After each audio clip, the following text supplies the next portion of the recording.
En ligne dès lundi matin.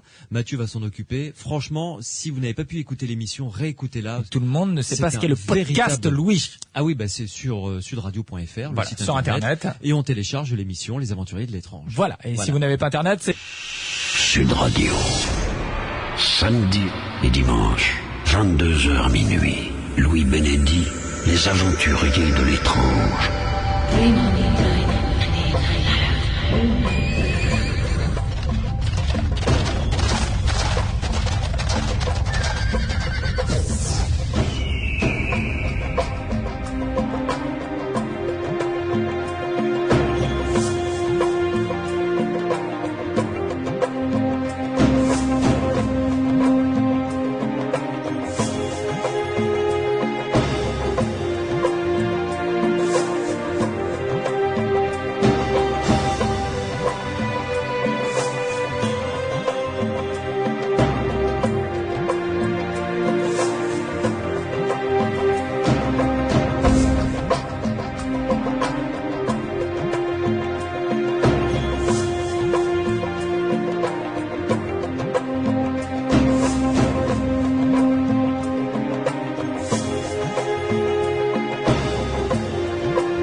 Bonsoir et bienvenue dans Les Aventuriers de l'étrange sur Sud Radio. Ce soir, nous avons besoin de vos témoignages pour discuter ensemble et avancer sur différents dossiers, que ce soit la télépathie, que ce soit la voyance, que ce soit les sorties hors du corps, les expériences de mort imminente. Bien entendu, le standard est à votre disposition dès à présent avec Morad qui est prêt à recueillir, réceptionner vos appels et à vous passer à l'antenne. Vous pouvez composer dès à présent le 0826 300 300, 0826 300 300. Vous pouvez également me contacter directement par le biais du SMS avec votre portable. Vous tapez le mot Sud, vous laissez un espace, vous rédigez votre question. Je serai accompagné évidemment de spécialistes comme chaque samedi ou dimanche soir. Donc vous tapez votre question. Si vous voulez intervenir sur l'antenne, vous m'envoyez directement par SMS le numéro de téléphone auquel vous voulez que l'on vous rappelle et vous interviendrez sans aucun souci. Vous envoyez donc le tout pour les SMS au 71 200. Je suis entouré, comme chaque soir, consacré à vos témoignages, par Renaud Évrard, qui est un aventurier de l'étrange également. Maintenant, Renaud, bonsoir. Bonsoir. Comment allez-vous ? Très bien, très bien. Et vous ? Eh ben, écoutez, parfait. Toujours ravi de vous retrouver dans le cadre de cette émission. Il faudra que vous songiez un jour quand même à venir nous rendre visite dans notre Grand Sud, hein ? Ça fait loin, mais oui, pourquoi pas. Bon, très bien, je compte sur vous. En tout cas, Renaud Évrard est en notre compagnie pour, comme chaque soir consacré au témoignage, peut-être vous donner des éléments de réflexion, vous aider à comprendre ce que vous avez vécu, ce qui vous est arrivé, et surtout à bien vous dire que si vous est arrivé quelque chose qui est de l'ordre du paranormal, vous n'êtes pas anormal, vous n'êtes pas fou, c'est tout simplement quelque chose que la science ne réussit pas encore à comprendre, mais on espère que cela ne saurait tarder. Également à mes côtés, Pierre Massias. Bonsoir Pierre. Bonsoir Louis. Pierre donc qui m'aide à construire ces émissions, vous le savez, qui est également le webmaster de psyland.org, le site internet incontournable si l'on s'intéresse au monde du paranormal, Psyland, PSILAND.org. C'est ça, j'ai pas dit de bêtises Pierre. Hein. C'est ça Louis. Voilà. Bonsoir Renaud. Et alors, juste avant de parler des témoignages et de discuter avec vous au 0826 300 300, un petit mot quand même, Pierre, sur l'émission d'hier que j'ai trouvé vraiment exceptionnelle. Stéphane Alix, puisqu'on a eu le plaisir de discuter avant l'émission, pendant évidemment bien entendu et après, est un être humain extraordinaire quand même. Hein. On a fait une belle rencontre hier soir. Oui, une très belle rencontre qu'on poursuivra sans doute dans le futur. Oui, vraiment. C'est quelqu'un qui s'intéresse au-delà. Sa démarche est très intéressante parce que il se pose la question du vrai faux. Ça existe, ça n'existe pas, mais ça n'a pas été l'objet de son livre. Et il a fait vraiment une investigation en essayant de rester objectif, de prendre les éléments sérieux à gauche et à droite, et essayer de compiler tout ça, d'en faire ressortir quelque chose de cohérent. Ouais. On peut s'attendre aussi à ce qu'il fasse l'équivalent dans le futur. Oui. Sujets. Il nous en a parlé. On ne va pas dévoiler Si, peut-être on peut le dire, puisqu'il en a parlé un petit peu à l'antenne. C'est concernant la survie de la conscience, en fait, la vie après la vie, pour résumer, quoi. Hein. On pourra dire que manifestement, Stéphane Alix semble s'intéresser à ce sujet. Oui, tout à fait. Je rappelle en tous les cas le titre de son livre que vous avez compris, tous les aventuriers de l'étrange, nous vous recommandons. C'est Extraterrestre, l'enquête, c'est aux éditions Albin Michel. Livre absolument incontournable si vous vous intéressez au dossier OVNI et au dossier concernant les enlèvements par les OVNI. Oui, Pierre. Oui, alors un auditeur avait posé une question hier soir à propos des témoignages d'astronautes. Oui, exact. Stéphane Alix avait eu simplement des échos. Oui. De mon côté, j'ai pensé à un site de quelqu'un que je connais, qui développe les sujets de l'ordre de l'étrange aussi, à sa manière. Et c'est quelqu'un que je connais, que j'apprécie beaucoup. Même si parfois je suis pas tout à fait d'accord avec ses positions, mais c'est très bien aussi. Et donc c'est Marc Angie qui a un site en www.ldi5, le chiffre 5, LDI chiffre 5.com. D'accord. Sur lequel il donne des témoignages d'astronautes et de pilotes, et d'astronautes et de cosmonautes d'ailleurs. Qui dans l'espace ont vu des ovnis ou ont aperçu des choses. Tout à fait. Pour certains, comme Stéphane Alix le disait, peu. Il y en a 3. J'en ai relevé 3 astronautes sur son site. D'autres témoignent en disant qu'ils croient au phénomène. Ils ont de bonnes raisons de croire au phénomène. Bon, ils expliquent un petit peu pourquoi. D'accord.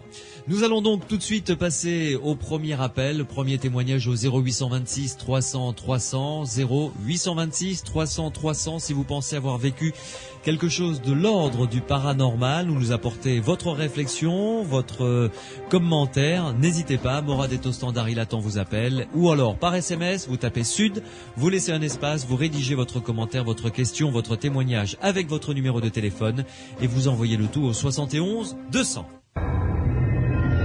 Les aventuriers de l'étrange, avec Louis Benedy sur Sud Radio.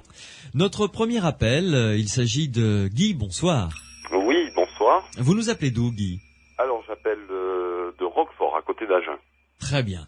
Alors Guy, vous nous appelez pas pour nous raconter quelque chose que vous auriez vécu qui tient de l'ordre du paranormal, quoique, on ne sait jamais, ça vous est peut-être arrivé dans votre carrière. Je vous poserai 2-3 questions dans ce sens-là, puisque vous êtes prestidigitateur, magicien donc de music hall, artiste, hein. Voilà. Et lorsque vous montez sur scène, vous le savez, les gens le savent également, vous accomplissez des tours de magie, mais tout le monde sait qu'il y a un truc, il y a une technique très élaborée souvent derrière, mais il y a un truc, voilà. Et alors, je crois que vous vouliez intervenir dans cette émission, suite sans doute au témoignage. D'ailleurs, on va y consacrer une émission très bientôt dans Les Aventuriers de l'étrange sur Sud Radio, au témoignage d'un auditeur qui s'est fait escroquer par une voyante. Donc vous nous avez appelé en disant attention, c'est une technique qui existe. C'est ça ce dont vous vouliez nous parler. Voilà, tout à fait. Disons que dans ma profession, je reste quand même assez tolérant. Je veux bien croire qu'il existe quelque part des personnes qui ont réellement un talent, un pouvoir, un talent en ESP. Mais maintenant, le problème, c'est que dans ce qu'on appelle la voyance entre guillemets, j'ai rencontré tellement de personnes qui en fait, et mon combat est là, ils se servent de techniques qu'on utilise nous en prestidigitation. C'est une technique qui s'appelle le cold reading. Le cold reading.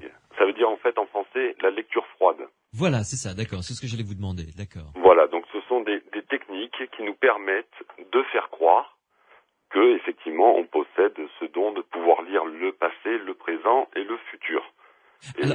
Alors attendez, sans vouloir, parce que je sais que vous êtes prestidigitateur, donc vous tenez vos secrets, évidemment. Tout à fait. Mais c'est une technique qui est difficile, longue à apprendre. Dites-nous ce que vous pouvez nous en dire sans rien dévoiler, j'imagine. Voilà, donc en fait c'est une technique qui regroupe beaucoup de choses. Je vais les expliquer rapidement. Ouais. Et après, par contre, il faut beaucoup de pratique. C'est-à-dire qu'au quotidien, il faut le pratiquer. Et avec le temps, on affine vraiment sa technique. Et le piège justement de la technique du cold reading, c'est que des gens qui utilisent ça, au bout d'un moment, on arrive à se faire, à développer son sens de l'intuition. C'est-à-dire que les gens en oublient la technique et en arrivent à être persuadés eux-mêmes qu'ils sont capables de voyance alors qu'ils ont tellement bien acquis la technique que ça se fait naturellement. C'est ça que vous êtes en train de dire? Voilà, c'est complètement ça. Donc ça, c'est le problème de cette technique, c'est qu'au bout d'un moment, quand on a dépassé la technique, on n'y pense même plus. Ouais. Quand on rencontre quelqu'un ou qu'on a quelqu'un par téléphone, on va de suite y dire des choses qu'on va ressentir et on va être persuadé soi-même qu'on a de vrais dons, quoi. Donc le problème, c'est que voilà, il y a plein de personnes qui consultent des voyants par téléphone et voilà, c'est quelque chose qui ne me plaît pas dans le sens.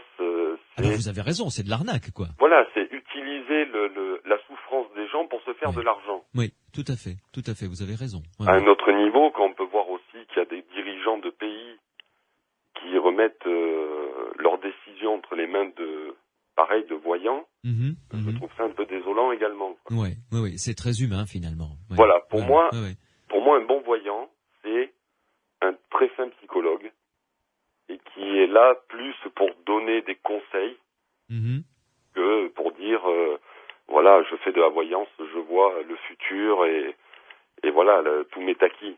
Oui. Alors, on n'est pas tout à fait d'accord, mais ça c'est pas grave, sur la définition du bon voyant, je dirais, puisque j'en ai rencontré quelques-unes et quelques-uns qui ont réellement la capacité de produire ce phénomène, que les scientifiques étudient de manière minutieuse, de manière attentive, mais ce que j'aimerais développer un petit peu plus avec vous, c'est comment. Enfin, je sais que les magiciens soit créent des tours, peuvent les revendre après, parce que c'est votre métier, votre artisanat et votre art consiste en cela.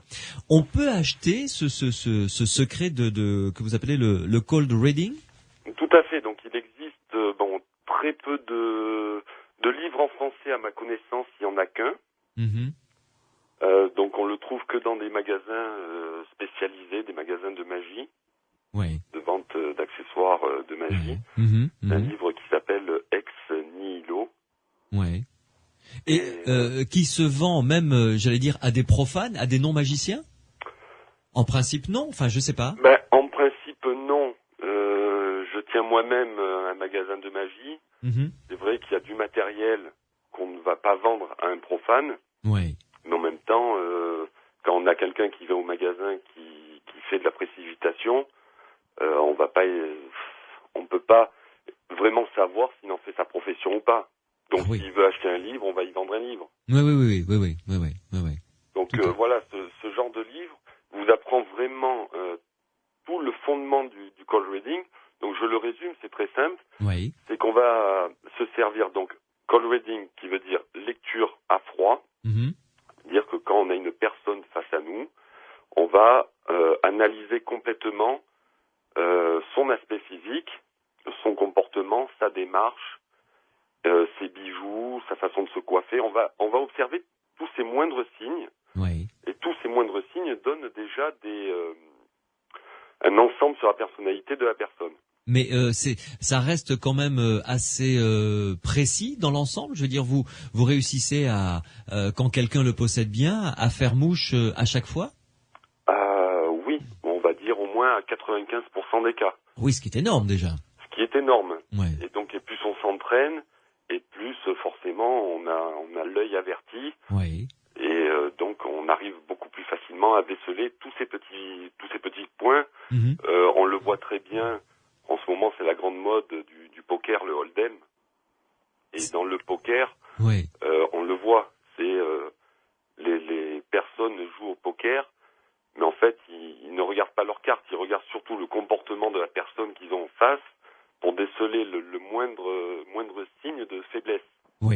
Et comprendre un petit peu s'il bluffe ou pas, quoi, en fait. Voilà. C'est ça, quoi. Tout à fait. Ouais. Donc après, une fois qu'on a fait un rapide tour de la personne, donc c'est une technique qui s'appelle le profil en 30 secondes. C'est-à-dire qu'en 30 secondes, on doit être capable de déterminer beaucoup de choses. Hein. La morphopsychologie de l'individu, quoi. C'est en gros, c'est son caractère dans les grandes lignes. Voilà, son caractère, mais surtout sa situation familiale, son âge. Des fois, on peut arriver sa profession. Oui. Si la personne est dans le besoin ou si elle a des moyens, si elle a des problèmes de santé. Oui. Donc, ce qui nous permet après il faut bien savoir qu'une personne qui va faire appel à un voyant ou une voyante, c'est qu'en général, il a un problème. Exact. Il y a une faille. Oui, tout à fait. Quelqu'un qui va bien, il consulte pas un voyant. Oui, ça, je suis tout à fait d'accord. Voilà. Et ce problème concerne dans 90% des cas l'amour, l'argent ou la profession, quoi. Enfin, voilà, et la santé. Oui, tout à fait. Voilà. Exact. Donc, quand vous avez une personne qui vient face à vous pour vous demander des réponses, forcément, ça tourne autour d'un des quatre sujets. Donc maintenant, vous, par rapport à l'identification de la personne, vous arrivez à peu près à cerner le problème. Et en plus, il y a ce qu'on appelle des phrases neutres. Donc c'est une technique qui permet de donner des phrases à la personne. Oui. Mais des phrases que la personne prend personnellement pour elle, mais qui en fait sont générales et qui s'adaptent à tout le monde. Tout le monde peut se retrouver dans les phrases qu'on va dire. D'accord. Donc la personne prend confiance en le voyant. Le voyant, à peine il va voir la personne, il va y dire 2-3 trucs qui sont totalement vrais qu'elle pourra pas nier. Donc à partir de là, elle va prendre confiance. Et après, dans la suite, tout ce qu'on va lui dire, parce que il y a une chose qui est très forte, c'est que même quand on se trompe, à aucun moment on dit qu'on se trompe. On dit simplement que c'est la personne qui ne se rappelle pas. Oui. Belle technique, ça aussi, oui. D'accord. Et souvent, la personne persuadée que c'est elle qui se rappelle pas, donc elle va chercher dans ses plus grands souvenirs, et même si au pire elle trouve pas, elle va s'inventer l'histoire. Et voilà, c'est tout un enchaînement. Donc c'est une technique, on appelle ça aller à la pêche. On lance une info pour voir s'il y a quelque chose qui revient en retour. S'il y a quelque chose qui revient en retour, on continue dans ce sens-là. Oui, bien sûr. Et après, il n'y a plus qu'à dérouler, quoi, si j'ose dire. Voilà. Oui, tout à fait. Est-ce que vous-même, vous avez essayé de le pratiquer pour voir ce que ça donne? Alors, je l'ai pratiqué. J'en ai même rigolé parce que j'étais en train de faire une animation de magie, donc dans un magasin. Et à un moment, je fais du jonglage avec une boule qui ressemble aux boules de voyant. Et on appelle ça du contact. En fait, la boule, on la fait rouler sur les parties du corps sans qu'elle quitte le corps. D'accord, Et donc, pendant ma représentation, à 2-3 mètres de moi, j'avais un monsieur qui était accoudé sur son caddie et qui attendait son épouse, qui était partie prendre 2-3 choses dans le magasin. Donc, il me regardait. Et quand j'ai fini, je me détends, je me mets à côté de lui. Et d'un coup, il me dit, vous pouvez dire l'avenir? Parce que ça, c'est systématique. Ah bon? Ça, c'est ce qu'on appelle des points d'ancrage. C'est les gens, dès qu'ils vous voient avec un jeu de cartes à la main, ou avec une boule en cristal, vous êtes voyant. Voilà, donc ça, c'est comme ça. Donc, je me suis pas démonté, je l'ai regardé, je dis, oui. Je voulais savoir quelque chose. Alors, il me dit, qu'est-ce que vous pouvez me dire? Je dis, là, comme ça, vite fait, ça va être très dur. Donc, je regarde dans la boule, je fais un peu du cinéma, du spectacle. Bien sûr, Et je lui dis, je vois quelqu'un autour de vous, quelqu'un de très proche, avec un prénom qui commence par M. Donc, il me dit, ah non, pas du tout. Ah, je dis, écoutez, moi, je vous dis que je le vois. Cherchez bien, vous allez trouver. Et puis, voilà, je ne lui parle plus, je le laisse avec cette réflexion, donc il s'est mis à chercher. Vous le laissez mariner, quoi, en quelque sorte. Voilà, il faisait son idée tout seul. Ouais. Et au bout de quelques secondes, il me dit, ah oui, il dit, effectivement, j'ai une toute petite nièce éloignée, mais ça fait au moins 1 an que je l'ai pas revue, et elle s'appelle Marion. Et j'ai dit, voilà, cette personne, vous allez avoir des nouvelles bientôt. Et voilà. Et en fait, l'histoire s'est terminée comme ça. Sa femme est arrivée à ce moment-là et lui a dit. Mais il est parti perplexe parce qu'il se disait, ben mince, comment il a pu savoir ça? Ouais. Et donc, il vous a quitté en étant persuadé que vous saviez dire l'avenir. Voilà. Ou que vous aviez des pouvoirs, quoi, en tout disons, cas. là où ça va très loin, c'est que la personne, elle va partir avec ça en tête. Donc il y a deux solutions. Où j'ai une chance énorme, et dans les semaines à venir, effectivement, comme ça fait 1 an qu'il n'a pas eu de nouvelles, il y a de fortes chances qu'il n'en ait bientôt. Ouais. Donc, dans le cas où il en a, c'est-à-dire c'est dingue, il l'avait vu. Ouais, exact. Ah ouais. Et dans le cas où il n'en a pas, ça va tellement le travailler que j'ai parlé de ça, que lui-même va prendre son téléphone et appeler pour voir s'il n'y a pas un problème. Et donc, ça va découler de source qu'il va avoir des nouvelles. Et dans tous les cas, je sortirai vainqueur de ma soi-disant prédiction. Ouais.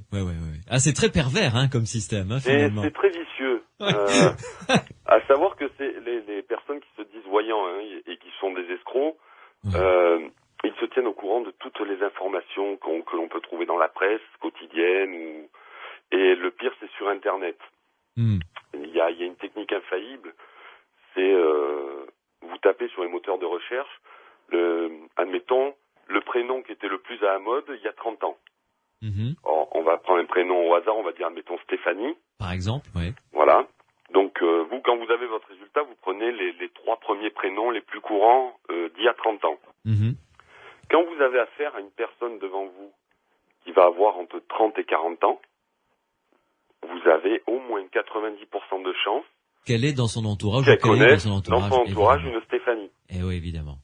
Donc voilà, ça c'est aller à la pêche des informations. Ouais. Donc vous lui dites, tiens, dans ton entourage, je vois la lettre S, quelqu'un que tu connais de très proche, avec un prénom qui commence par S. Et les 3 quarts du temps, la personne, ou elle trouve de suite. Ouais. Donc si elle trouve de suite, vous savez que c'est une amie très proche, ou quelqu'un de sa famille. Donc là, on continue sur l'explication. Bien sûr. Et si jamais elle trouve pas, on lui dit de bien chercher. Et elle va chercher, elle va trouver. De toute façon, elle va trouver ou dans son travail, ou la voisine qu'elle a jamais vue, mais elle sait qu'elle s'appelle Stéphanie. Elle va toujours trouver une relation. Ouais. C'est ça la puissance de ces techniques. Eh oui, tout à fait. Là, je me tourne vers mes 2 invités, Renaud Évrard et Pierre Massias. Renaud, d'abord, c'est vrai que c'est très pervers comme technique finalement, et on peut avoir comme ça, en ayant un petit peu de psychologie et pas mal de techniques, un pseudo talent de voyance. Oui, tout à fait. Il y a beaucoup de personnes qui ne connaissent pas ces astuces qui rendent justement la voyance comme une activité vraiment très difficile à percevoir dans sa réalité. Et beaucoup de personnes, donc je remercie Guy pour son témoignage, parce que il y a beaucoup d'éléments qu'il a apportés sur la lecture froide, sur la lecture chaude, c'est-à-dire vraiment la triche en essayant d'obtenir des informations via Internet ou via des chercheurs, des enquêteurs, des détectives qui obtiennent des informations sur la personne pour ensuite les ressortir dans la consultation de voyance sous une forme pseudo-prémonitoire, pseudo-clairvoyante. Et donc, il y a beaucoup d'éléments comme ça. C'est vrai qu'il serait important que la population, en général, soit informée de ça pour que la consultation de voyance ne soit pas justement ouverte à tous les abus, quoi. Ouais. Guy, je me retourne vers vous avant de passer la parole à Hervé qui nous appelle de l'ESAT-sur-Lez et qui veut apporter également un complément d'information sur ce que vous venez de dire. Il n'y a pas franchement de limite là en plus avec ce genre de technique. C'est-à-dire que vous pouvez aller très très loin et en plus une fois que la personne est en confiance, elle peut se livrer encore plus. Elle peut se livrer encore plus et c'est comme ça qu'après on arrive à des abus avec le retour de l'être aimé en 48 heures et compagnie, quoi. Et des gens qui dépensent des fortunes et qui endettent même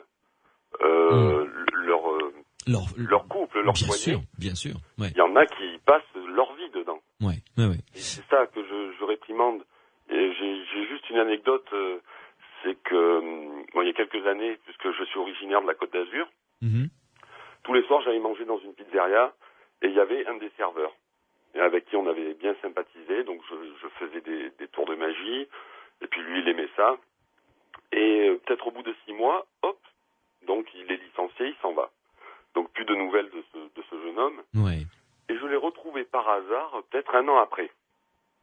Et lui demande comment ça se passe, s'il va bien, Et il me dit oui, impeccable, et je gagne une fortune. Super. Je dis écoute, tant mieux. C'est un secret, tu me le dis. Ouais. Il me dit non, c'est tout bête. Il y avait une annonce dans le journal comme quoi on cherchait des prospecteurs, c'est ça, les personnes qui démarchent au téléphone. Ouais. Il me dit j'y étais, et en fait c'est un monsieur qui avait un petit bureau avec un poste téléphonique, et en fait j'avais tout ce qui concerne le call reading, toutes les phrases, tout ça devant moi, et quand les gens appelaient, donc numéro de carte bleue, et puis par rapport à ce qu'il me disait, c'est encore plus facile au téléphone, parce que la personne, c'est elle qui vous demande, vous l'avez pas en face. Ouais. Donc elle vous demande, et vous n'avez plus qu'à tourner les pages de votre livre, et aller chercher la réponse appropriée. Ouais, gentiment, et prélever ce qu'il fallait sur la carte bleue, quoi. Et après, je sais plus le tarif, mais je crois que ça tournait à l'époque à 300 francs le quart d'heure, ou c'était dans ces eaux-là, quoi. Oui. Et j'ai dit, mais depuis quand tu es voyant? Il me dit, mais je n'ai jamais été voyant. Il me dit, moi, je réponds simplement aux questions qu'on me donne. Et il m'a avoué lui-même, il m'a dit, mais écoute, c'est très simple, les 3/4 de notre clientèle, ce sont des personnes seules, d'un certain âge, et en fait, ils ont besoin de parler. Et tous les jours, il y en a qui nous appellent tous les jours.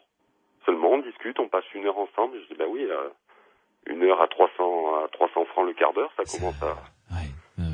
Et voilà, il m'a dit, mais ça marche tellement bien qu'en l'espace d'un an, on était 2 au téléphone, on s'est retrouvé une dizaine. Et il a dit, et moi maintenant, j'ai quitté mon patron et je vais moi-même monter mon cabinet comme ça. Eh ben tiens, bah oui, bien sûr. Et ça rapporte tellement. Eh oui, empêche-le. Et vous prenez les journaux, vous envoyez des pages et des pages et des pages. Ah oui, tout à fait, complètement. Ça, je suis. On envoyé en direct, par téléphone, et puis ci, et puis ça, et c'est incroyable.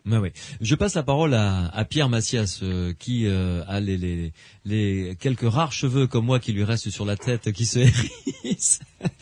Pierre, oui, c'est vrai que ce genre d'annonce et de pseudo-voyance par Internet est proprement scandaleuse. Oui, c'est le moins qu'on puisse dire. Et j'espère qu'on y reviendra assez fort dans une prochaine émission.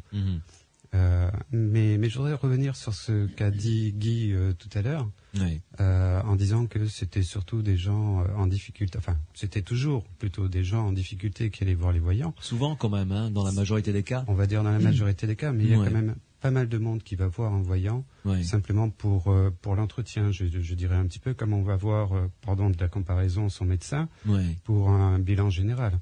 Ou pour discuter avec son médecin pour voir si on n'a pas une tension qui va un petit peu trop forte. Il y a des gens tout à fait simples qui vont voir le voyant du coin, le voyant qu'ils connaissent depuis longtemps et qui simplement parlent avec eux. Alors effectivement, il y a un besoin de discuter avec quelqu'un, mais c'est pas forcément des problèmes, voire des problèmes graves. Donc tout le monde est susceptible, vraiment tout le monde est susceptible d'aller voir un voyant, à la limite n'importe quand pour. Il y a d'autres choses. Renaud, par exemple, a évoqué la lecture chaude. Alors c'est quoi ça par rapport au cold reading qui est la lecture froide? Alors, oui, si on a le cold reading, on peut imaginer qu'il y a le hot reading. Alors, si je ne m'abuse, le cold reading se produit dans l'entretien avec la personne. C'est-à-dire qu'on n'a pas forcément besoin de la présence physique de la personne, ça peut se faire au téléphone. Comme ce que nous raconte Guy, quoi. Voilà avec ce serveur qui est devenu richissime. Très bien. Facile. Donc le hot reading, en fait, là, l'entretien est fait avec la personne physiquement présente. D'accord. Où on va avoir d'autres moyens d'investigation et de capter des infos. Capter des informations. Alors, il y a plein de choses qui ont été évoquées. Guy a été très très intéressant. Il y a plein de choses qui ont été évoquées, comme l'effet Forer, c'est-à-dire les gens s'attribuent à partir du moment où les gens ont donné le pouvoir à quelqu'un, la compétence à quelqu'un de leur dire quelque chose de vrai, ils vont s'attribuer ses propos. C'est-à-dire, il pourra dire n'importe quoi, ils vont les transformer par leur filtre pour que ça corresponde à eux. Voilà. Bon, pas n'importe quoi. Ce que Guy appelait les phrases neutres, comme ça, et qui fait que clac, ça passe et les gens se les approprient. Voilà, des phrases passe partout. Oui, c'est ça. En fait, ça vient le premier ou l'un des premiers cas l'une des premières expérimentations qui ont été faites sur le sujet a été faite par Forer, qui était, je ne me souviens plus, psychologue ou psychiatre, qui avait des étudiants. Et il leur a dit, en fonction du questionnaire, des réponses au questionnaire que je vous donne, je vais essayer d'établir votre profil psychologique. Donc, à ces étudiants, il a donné un questionnaire, il a relevé les copies, et quand il a rendu la sienne, tout le monde, ou la grande majorité de ces étudiants, trouvaient leur portrait psychologique tout à fait conforme à ce qu'ils pensaient d'eux-mêmes. Ouais. Alors, ils ont été surpris quand... on leur a dit ensuite, quand Forer leur a dit ensuite, finalement, j'ai pas tenu compte de vos réponses. De vos réponses. C'est une réponse standard qui va marcher pratiquement à tous les coups.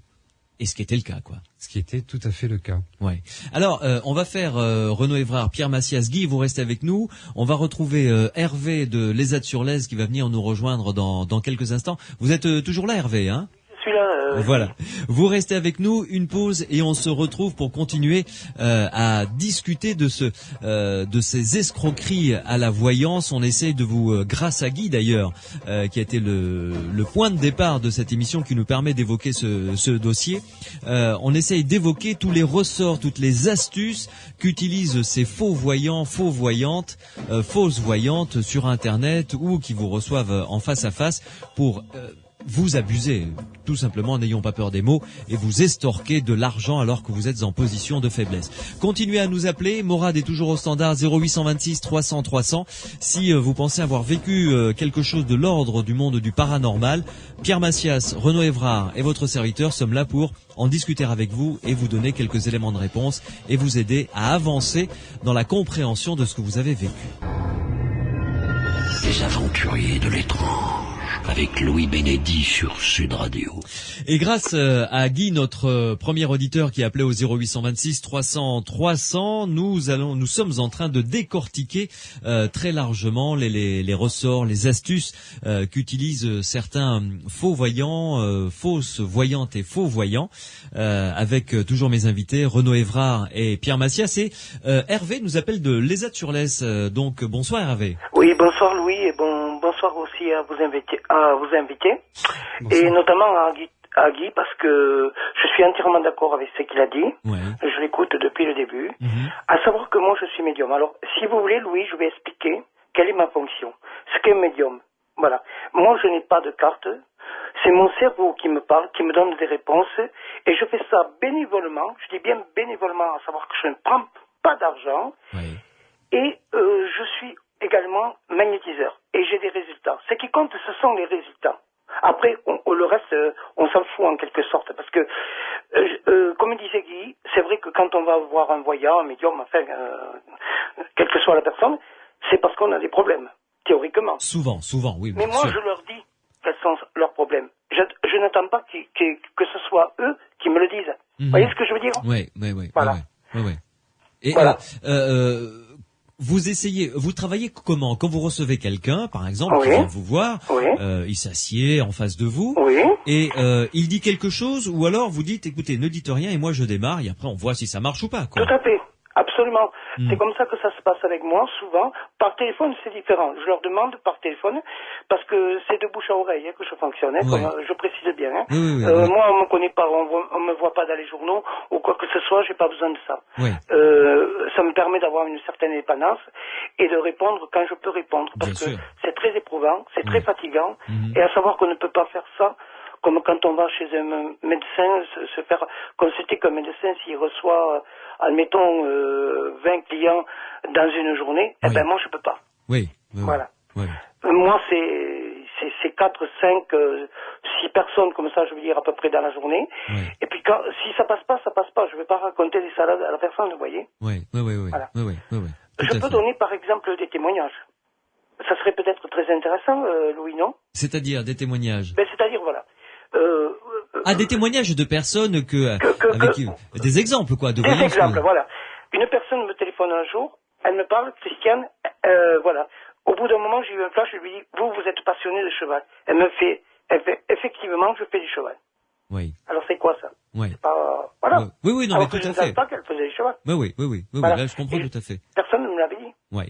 Alors là, je me retourne vers Guy. Vous êtes toujours là, Guy? Oui, tout à fait. Alors, Guy, quand là, par exemple, ce que nous a dit Hervé, il dit à quelqu'un comme ça, parce qu'il a une intuition, vous êtes passionné de cheval.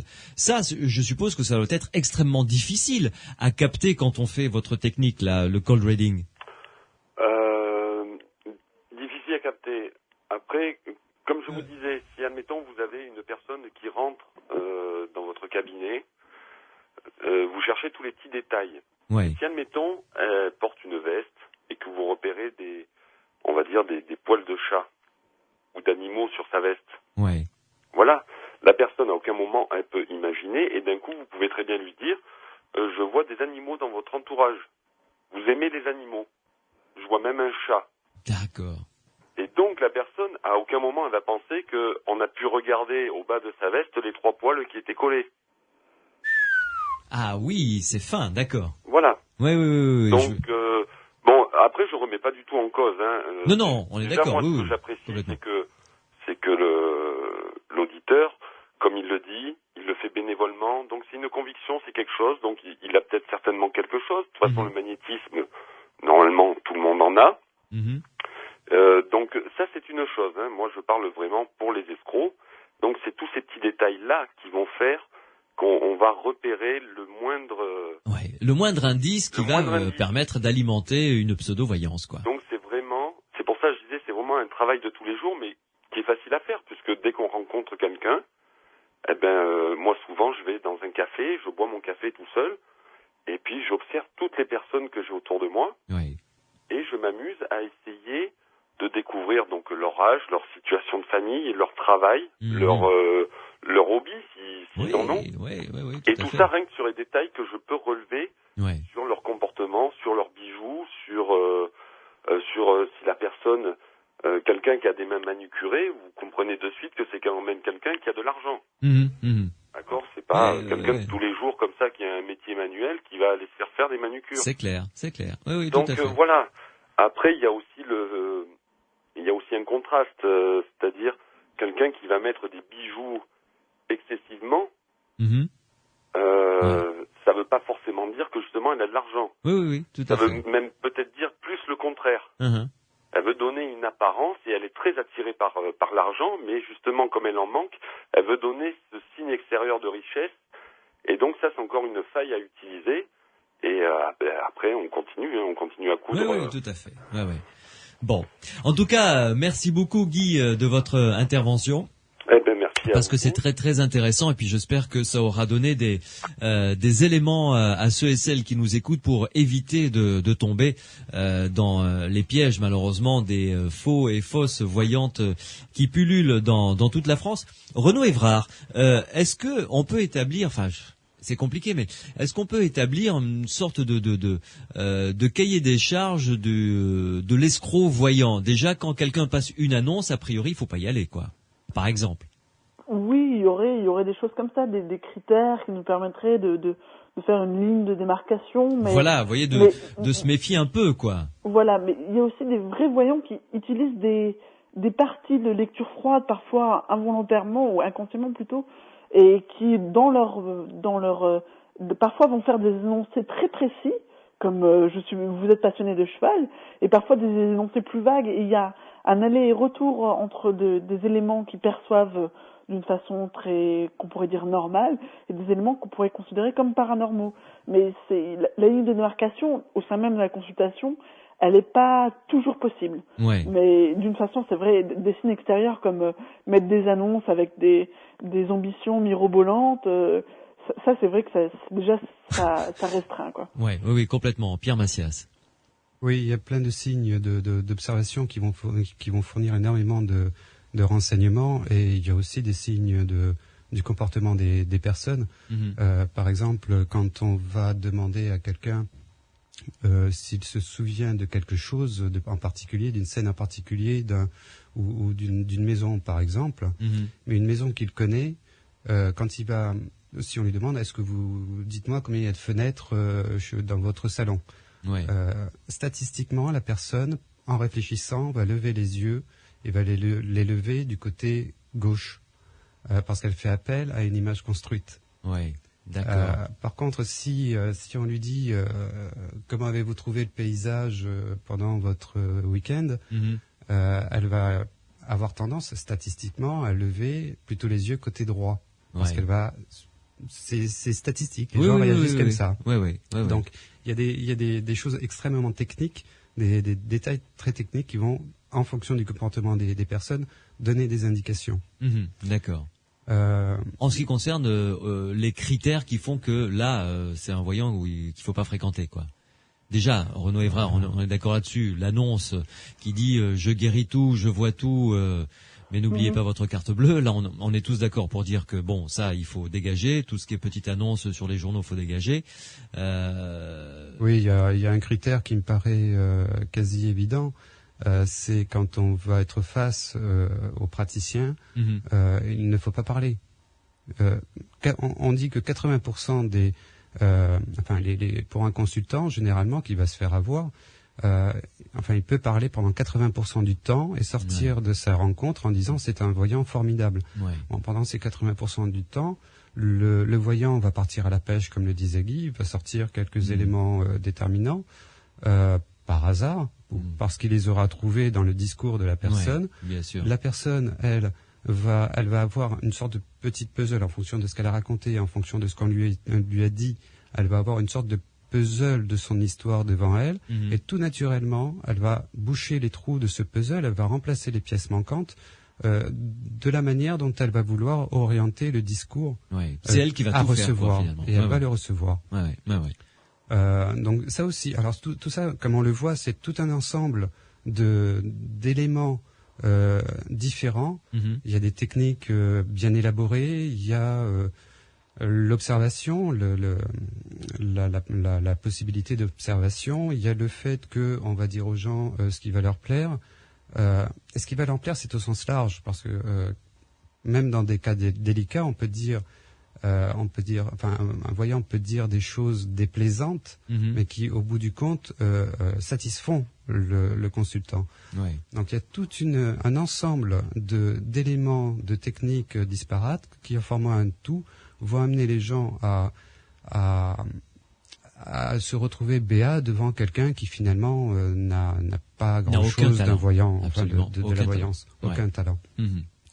Je pense qu'on reviendra vraiment plus précisément sur tout ça. Lors d'une prochaine émission, de toute façon, avec un avocat qui va nous permettre de répondre aux questions de ceux et celles qui ont eu maille à partir avec des voyants et qui se sont fait soutirer énormément d'argent. Juste un petit détail pour Guy, il existe un deuxième livre à propos de mentalisme, c'est Psy ou les principes brillants du mentalisme aux éditions Techniques du spectacle.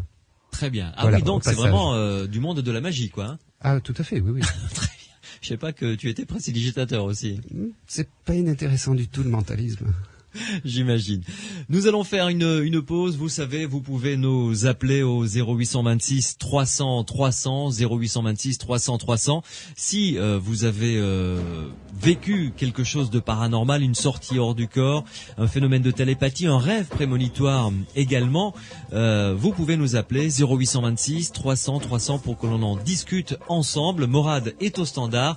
Il attend vos appels. Vous pouvez également nous envoyer des SMS. Vous tapez Sud sur votre portable, vous laissez un espace, vous rédigez votre question, votre commentaire, votre question soit à Pierre Massias, soit à Renaud Evrard, mes invités de ce soir, et vous envoyez le tout au 71 200. Les aventuriers de l'étrange, avec Louis Bénédy sur Sud Radio. Et ce soir, une émission entièrement consacrée à vos témoignages. Si vous avez vécu quelque chose dont vous pensez que c'est de l'ordre du paranormal, n'hésitez pas à nous appeler. Si l'on peut vous aider, vous apporter peut-être quelques directions dans lesquelles chercher, comprendre ce que vous avez vécu. Pierre Massias est en ma compagnie. Renaud Evrard également, vous nous appelez au 0826 300 300, 0826 300 300. Morad est au standard pour recueillir vos appels. Nous avons Jacqueline qui nous appelle. Bonsoir Jacqueline. Bonsoir tout le monde, bonsoir à toute l'équipe. Eh bien écoutez, c'est fait avec grand plaisir.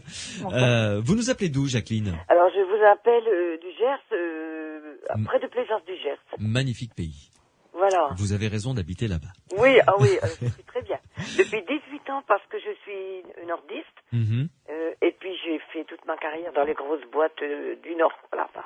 Très bien. Dans les VPC. Bon. Alors, ma chère Jacqueline, que nous vaut le plaisir de vous recevoir? Alors, voilà. Moi, c'est pas quelque chose d'extraordinaire comme voir des petits hommes, tout ça, hein. Oui. Voilà, je vous ai déjà raconté dans le temps, il y a quelque temps, que j'étais avec une copine de cette vente par correspondance qui voyait souvent des voyantes.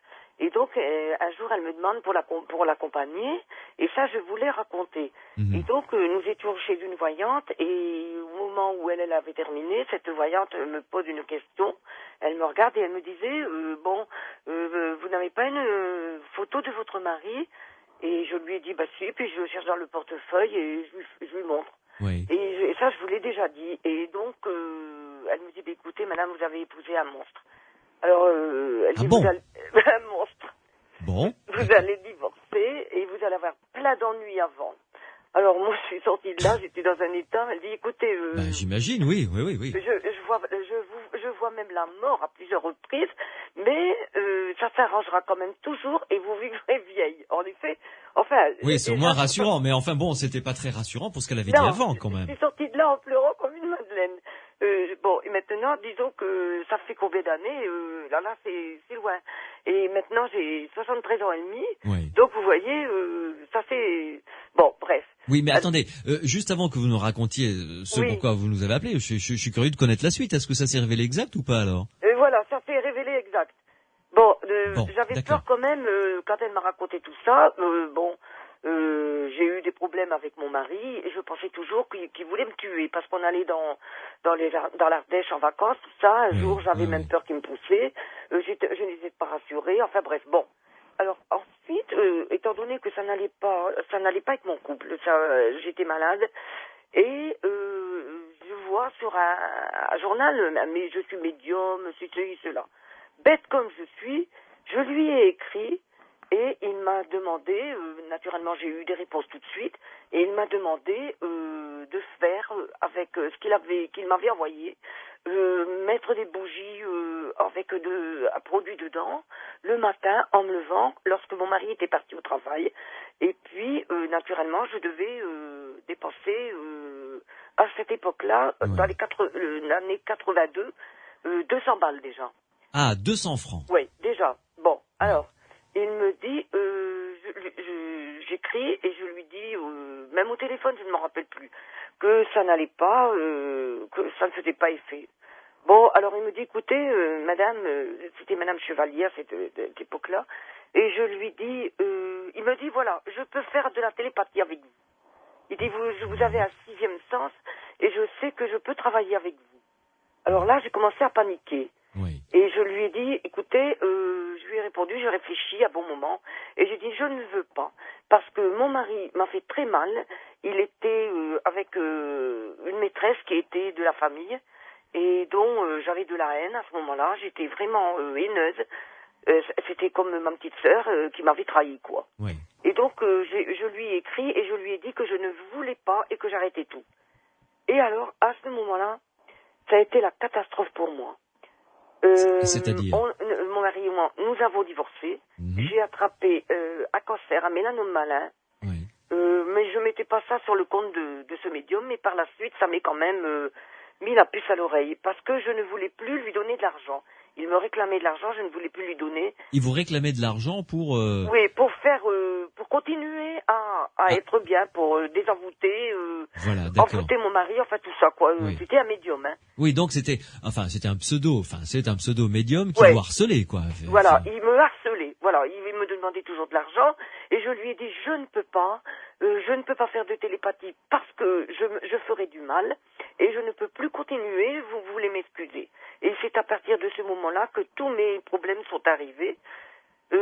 Voilà, ça n'allait déjà pas avec mon mari. Bon, comme je vous dis, il avait pris la belle-mère d'un de mes fils. Alors vous voyez un petit peu le bazar. Oui. Bon, donc j'étais haineuse et je voulais pas. Oui. Alors tout m'est arrivé. J'ai attrapé un mélanome malin très important que je devais mourir d'après le radiologue. Bon, ensuite, ça m'est... Jour après jour, je revenais à moi. Je vais vous dire, j'ai un tempérament tout à fait d'une énergie incroyable. Je suis battante et tout, hein. Oui. Bon, je pensais quelquefois, puis après je disais non, c'est pas lui. En plus, j'ai mon petit appartement, et là, je remets tout mon appartement en état, et j'avais mis un lustre, et je demandais au monsieur à qui je l'avais payé pour le monter. Bon, il me monte ce lustre, et puis je m'en vais voir une nièce, je reviens, ce lustre était tombé sur ma table de salon, tout était brisé. Bon, alors donc j'ai dit bon, ben j'ai pas de chance. Et puis ensuite, je suis partie faire des courses. Ça, c'était quelques temps après. Hein. C'était pas toujours du jour au lendemain. Oui. Bon, eh bien voilà, j'arrive dans une rue et il y a une voiture qui arrive à toute vitesse et m'attrape avec le rétroviseur. Oui. Et j'ai été traînée sur 10 mètres de long et j'ai été blessée à tout le côté droit. Ah oui, j'imagine, oui. Voilà. Donc, je me suis retrouvée à l'hôpital, au truc de Lille, puisque c'était sur Lille, et au machin, parce que j'ai porté plainte. Et donc, enfin bref, ça s'est passé que... Vous pensez que tous ces événements malheureux qui vous sont arrivés sont dus seraient dus à ce monsieur qui vous aurait envoyé un mauvais sort, quoi, en quelque sorte. Je vais vous dire, pas tout de suite. J'ai dit bon ben j'ai pas de chance, c'est une période comme ça. Naturellement, j'étais pas bien dans ma peau, hein. Je prenais des cachets aussi pour dormir. Oui, tout à fait. Bon. Oui. Alors après, disons que je voyais un neuropsychiatre et j'étais pas bien et il m'a dit bon ben voilà, écoutez, le mieux tout que vous avez à faire puisque vous avez des connaissances dans le Gers, eh bien si vous pouvez, vous êtes en pré-retraite, faites-le. Bon, alors je l'ai fait. J'ai dit après tout, je vais faire mon baluchon. J'ai demandé à une personne du coin, ici où j'habite, qui était très gentille avec moi, puisqu'on se connaissait, de me trouver un appartement.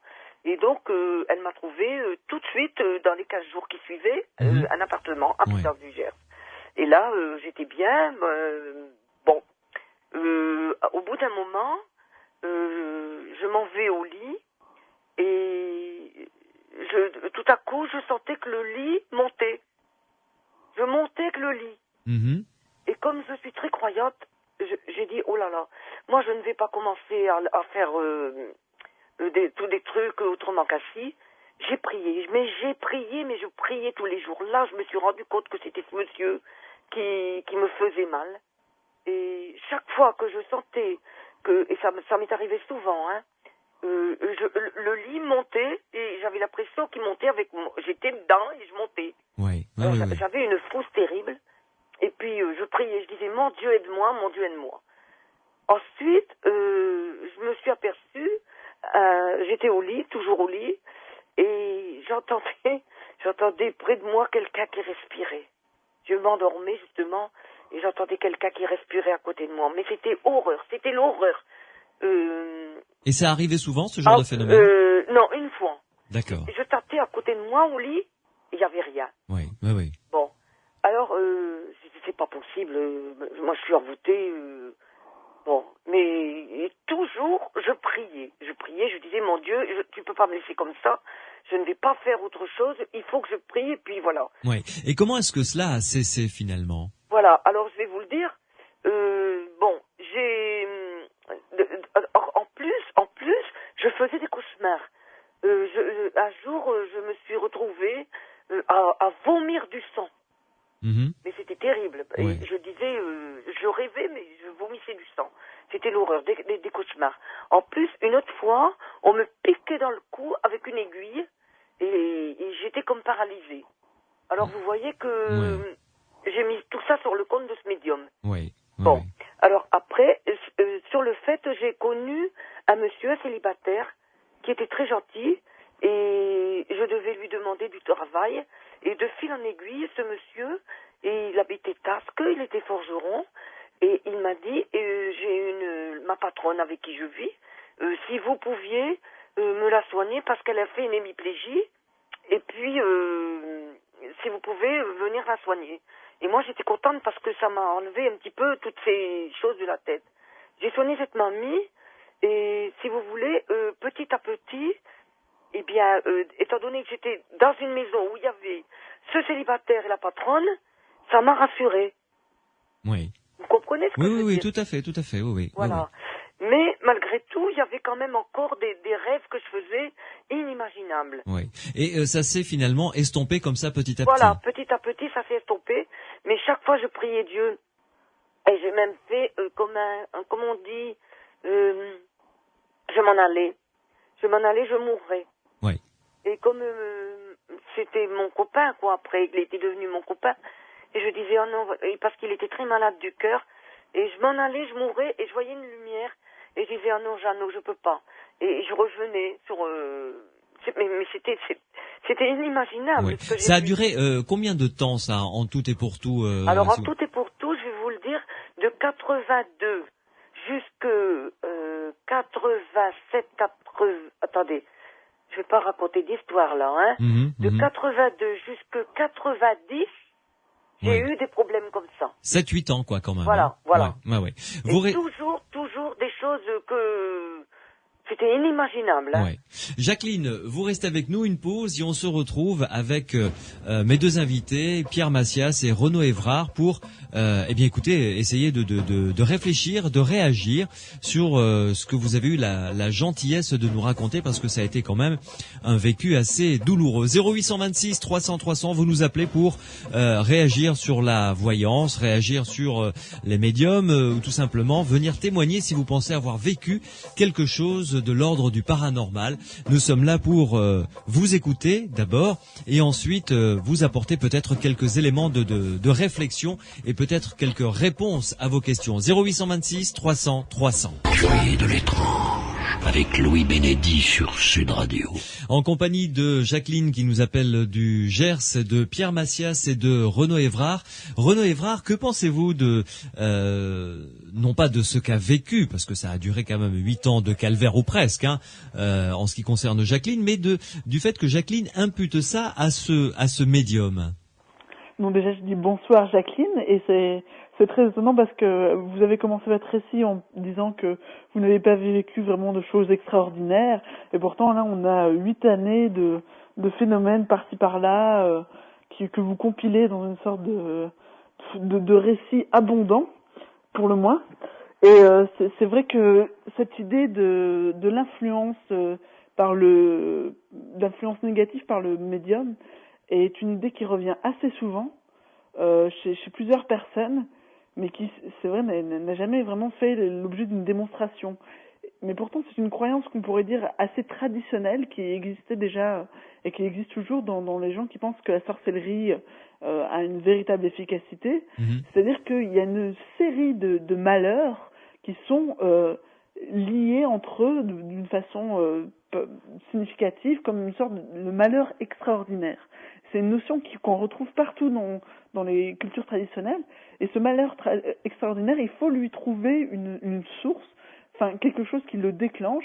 Et généralement, on imagine justement des personnages ayant des pouvoirs magiques pour ça, le sorcier néfaste, le mage vaudou, et dans votre cas, ce serait un médium. Mais pour autant, ce mécanisme il est délicat en fait. Il faudrait vraiment. C'est très étonnant que vous n'en ayez pas parlé avec des personnes qui je vous écoutais avant. Je sais pas, parce que là vous avez vraiment beaucoup de choses que vous avez interprétées dans un sens, alors qu'il y a peut-être des choses qui s'expliqueraient d'une façon beaucoup plus simple, beaucoup moins sophistiqué, oui. Vous pensez, Renaud, que Jacqueline était dans un état d'esprit qui faisait que tout pouvait lui arriver, enfin en ce qui concerne les choses malheureuses finalement, et que tout cela, Jacqueline l'a imputé à ce médium malhonnête, parce que là il faut parler quand même de malhonnêteté évidente. Ce serait plutôt dans cette direction-là qu'il faudrait regarder, selon vous. Ben, le fait est qu'il y a des choses qui sont prises dans cette série-là de phénomènes qu'on a eus, qui ont peut-être aucune raison d'y être pris. Par exemple, je pense au lustre qui tombe, c'est une malchance, mais en même temps, il n'y a pas on peut pas vraiment trouver une intentionnalité derrière ça. Alors, sinon, vraiment la supposer. Mais le médium en lui-même, certes, il a abusé un peu de la confiance. Mais l'histoire déjà, elle commençait sur une voyante qui interpellait directement Jacqueline. D'une façon, c'est un peu chercher de la nouvelle clientèle d'une certaine façon aussi. On pourrait le comprendre comme ça, quoi. Même si ce qu'elle a dit, c'est vérifié, quoi. Mais il y a quelque chose où il me semble que Jacqueline est très sensible à tout ce qui pourrait être dit sur elle, à tout ce qui pourrait la persécuter d'une certaine manière aussi. Et je pense que c'est vraiment un nouage entre sa subjectivité et des phénomènes qui se déroulent d'une façon ou d'une autre, des coïncidences, quoi. Mais d'une manière générale, parce que quand même Jacqueline pose là une question, vous l'avez vous-même évoquée dans le début de votre intervention, Renaud Évrard, c'est un médium est-il capable de déclencher cela à distance ? Parce que la question reste là, parce que la tradition populaire de sorcellerie est quand même très vivace en France, je parle pas qu'en France, partout dans le monde entier. Bien sûr. C'est une question qui est très délicate, parce que on peut dire non, on peut dire que, en se basant par exemple sur la recherche en parapsychologie, l'influence à distance, en psychokinèse ou en ESP, elle est finalement limitée parce qu'elle fait appel à une participation active des deux personnes. Au niveau moral, au niveau de la disposition. Donc il n'y aurait pas d'influence néfaste qu'on ne pourrait pas arrêter et qui serait comme ça quelque chose de totalement un pouvoir absolu, une toute puissance de la magie vraiment. Ça, je pense que c'est montrer que ça n'existe pas. Par contre, les événements peuvent quand même arriver, mais dans une relation qui est justement cette relation de participation qui donne toute son efficacité à ces mélanges. Oui, c'est-à-dire que quelqu'un, par exemple, je vais voir un médium à qui j'accorde le pouvoir de médiumnité ou de voyance ou de ce qu'on veut, et si ce voyant me dit « il va vous arriver des malheurs », je vais ressortir de là complètement bouleversé, évidemment, et à partir du moment où j'attends que le malheur me tombe sur la tête, je fais de la psychologie de bazar là, mais je résume. Je vais me mettre dans une position qui fait que le moindre souci, je vais l'imputer à cette personne ou à cette prédiction finalement. Voilà, tout à fait. Alors il y a cet aspect vraiment psychologique de disposition, mais ça peut aussi créer vraiment des événements psy, parce que autant du côté bénéfique que du côté maléfique. Donc il y a vraiment quelque chose qui peut se passer d'une façon très très subtile. Et oui, c'est vrai que c'est très délicat. Oui, Pierre Macias. Oui, c'est très très très délicat. Je voudrais revenir sur ce que dit Renaud et aussi ce qu'on disait avant à propos du mentalisme et des procédés de voyants. Ce qui est arrivé à Jacqueline, ça a été sur une durée assez longue. Elle a été très marquée par cette rencontre avec ce bonhomme. Un début de problème, on va dire, se présente. Ce type a l'air de vouloir la poursuivre. De son côté, ça lui donne un puzzle assez compliqué. Et à partir du moment, je vais dire, où quelque chose de mauvais va arriver, alors on va avoir tendance à le rattacher à ce voyant. On risque dans ce cas-là de reconstruire toute une série, une histoire de malheur, alors que sur 8 ans, c'est quand même long. Il peut se passer plein de choses dans la vie de chacun. Et pour Jacqueline, ce sera tel événement ou tel événement. Pour quelqu'un d'autre, ce serait tel autre événement ou tel autre événement. Et pour chacun pourrait ramener tout ça à ce voyant. C'est-à-dire, chacun pourra trouver dans sa propre vie des éléments négatifs qu'il pourra rattacher à quelqu'un. Donc, moi, je pense aussi à la phrase qu'a dit Jacqueline quand elle a rencontré donc ce monsieur qui est devenu son compagnon par la suite, qui lui demande de soigner sa patronne. Et elle nous a dit, ça la rassure, ça lui permet de se changer les idées. Donc on voit bien là... De changer son mode de vie, enfin son mode de voir sa vie, quoi. Voilà, ça génère une cassure. Son référent n'est plus ce voyant, son référent devient ce compagnon, sa patronne, quelque chose de nouveau. Il y a de positif. Et à ce moment-là, tout ça s'arrête. Très bien. Et donc, on peut pouvoir dire que les médiums qui lancent des sorts, des machins, des bidules, voilà quoi. Hein. En fait, non, il y a un petit problème. Enfin, je pourrais revenir là-dessus. Allez-y. Je prends un exemple de la clinique de Walter von Lucadou à Freiburg, et qui montrait par exemple ce cas d'une dame qui a été voir un guérisseur et qui s'est fait vraiment guérir d'une maladie très grave par ce guérisseur. Oui. Mais là, on a quoi ? On a une influence positive, mais une influence complètement. Oui. Un peu impressionnante. Et pourtant, par la suite, parce que le guérisseur avait alimenté une sorte d'effet bizarre, parce qu'en fait il la guérissait à distance, il lui donnait des heures où il disait je vous influence à distance et ça va vous soigner, ce qui s'est passé. Mais après la personne a appris ça sur un mode beaucoup plus persécutoire. Elle lui a demandé de s'arrêter parce qu'elle sentait encore en elle l'effet de son influence répétée à plusieurs reprises, alors que lui disait ne pas continuer et tout ça. Et donc il y a quelque chose qui s'est créé où un effet bénéfique est tombé du côté du versant maléfique. Mais pourtant, on est dans le même processus. Et si on accepte d'un côté que des guérisons paranormales peuvent advenir, c'est vrai que leur contrepartie, elle doit être réfléchie sur le même procédé, en fait. Ouais. Nous allons tout de suite prendre un autre appel. Il s'agit d'Elisabeth qui nous appelle de Biarritz, et tout de suite après, nous aurons Aloïs, j'espère que je prononce bien ce prénom, qui va nous raconter une expérience. Alors, Aloïs, c'est masculin ou féminin ? Je me tourne vers tout le monde, personne ne sait. Masculin, très bien. Mathieu, réalisateur, me dit c'est masculin. Merci Mathieu. Donc, on écoutera le témoignage d'Aloïs tout à l'heure, mais pour le moment, Elisabeth, bonsoir. Bonsoir tout le monde. Alors, vous nous appelez de Biarritz. Oui, je vous appelle de Biarritz. Très belle ville, hein. Oui, très belle ville. Oui. Et surtout quand il fait beau. Oui, même quand il pleut, allez, c'est sympa quand même. Oui, aussi, quand il pleut aussi, oui, allez. Alors, dites-moi, Elisabeth. Je vous appelle, moi, pour remettre un petit peu d'ordre dans tout ça, finalement. Allons-y. La voyance, d'abord, qu'est-ce que c'est, la voyance ? Pour moi, la voyance, c'est l'échange entre deux individus qui sont porteurs. L'un est émetteur et l'autre qui est récepteur. Oui.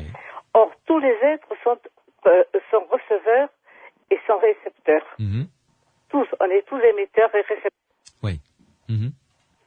Allô ? Personne qui, sur un choc émotionnel, sur une maladie, sur un choc affectif, sur des tas de raisons, développe peut-être facilement ses capacités d'aller chercher dans l'autre ce qu'il a. Mais la voyance telle qu'on l'entend, moi je ne pense pas qu'elle existe. C'est-à-dire, la voyance, c'est-à-dire pour vous la capacité à prédire l'avenir, hein, c'est ça ? Exactement. Oui, d'accord. Bon, l'avenir, d'abord, qu'est-ce que c'est l'avenir ? L'avenir, c'est rien, l'avenir. Le passé, le présent, le futur ne font qu'un. Ce qui se passe sur cette terre pendant 20 ans, 30 ans, 40 ans, en réalité, dans le temps réel, dure peut-être quelques secondes ou quelques minutes. Donc, il est très facile de lire dans l'individu qui est en face de vous, qui est dans un moment peut-être de communication intense avec vous, ce qui va lui arriver. Dans un temps très proche. Mais là, ma chère Elisabeth, pensez-vous que la voyance, en fait, c'est de la télépathie entre deux êtres où il y a une communication qui passe ? Exactement, oui. Oui. Je pense que moi, c'est fait de 80% de ce que porte l'individu qui est en face de vous et de 10% de choses que vous avez en vous. Oui. D'accord. Moyennant quoi, on arrive à prendre chez l'autre ce qu'il ressent, ce qu'il a, s'il est bien, s'il est mal, s'il a un souci, on va le dire très facilement. Vous avez des personnes, on dit, tiens, je dis en lui comme dans un livre ouvert. Pourquoi ? Parce que finalement, c'est quelqu'un que l'on aborde facilement, qui est en état plus ou moins de faiblesse, de fragilité.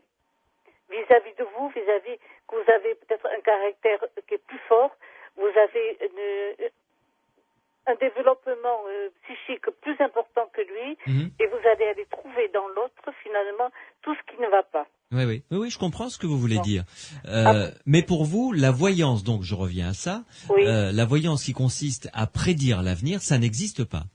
Non, moi je pense pas. Prédire l'avenir, non. Oui. Par la voyance, non. On peut dire des choses qui vont se passer tout de suite, des choses qui vont arriver, mais des choses dans le temps, non. D'accord. Alors là, je me tourne parce que la question est intéressante. Après tout, c'est un point de vue comme un autre. Ah bon, d'accord. On va essayer d'arranger ça.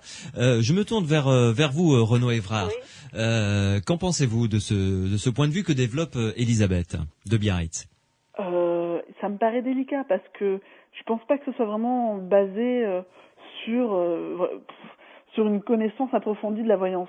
Ça me semble un peu un jugement assez a priori, oui. Parce que ça limite les énoncés de la voyance à quelque chose comme la télépathie quasi simultanée.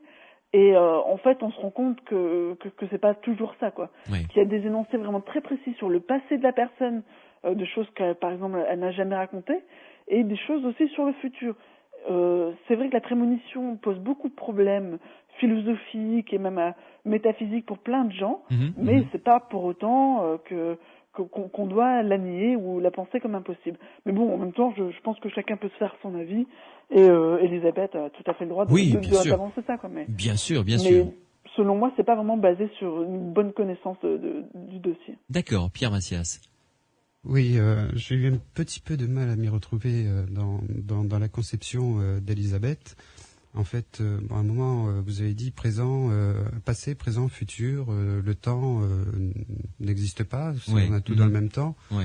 Donc ça m'a fait penser que finalement, ce qu'on dit dans le public, ou ce qu'on appelle voyance dans le public, c'est-à-dire en fait ce que nous on va appeler prémonition.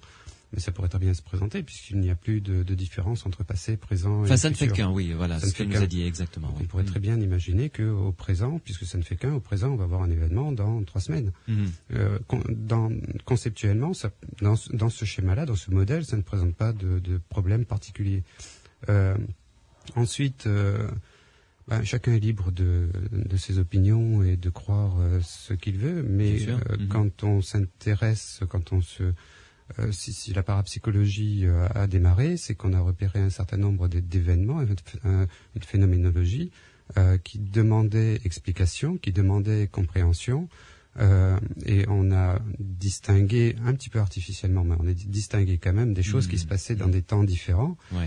Et pour expliciter ça, on peut très bien penser à Maud Christen, par exemple. Oui, par exemple. Qu'on a vu souvent à la télé. Il y a une émission où elle fait je pense au cirque à Paris, où elle a fait une voyance entre guillemets. En fait, c'était une post-cognition parce que elle a trouvé un élément du passé.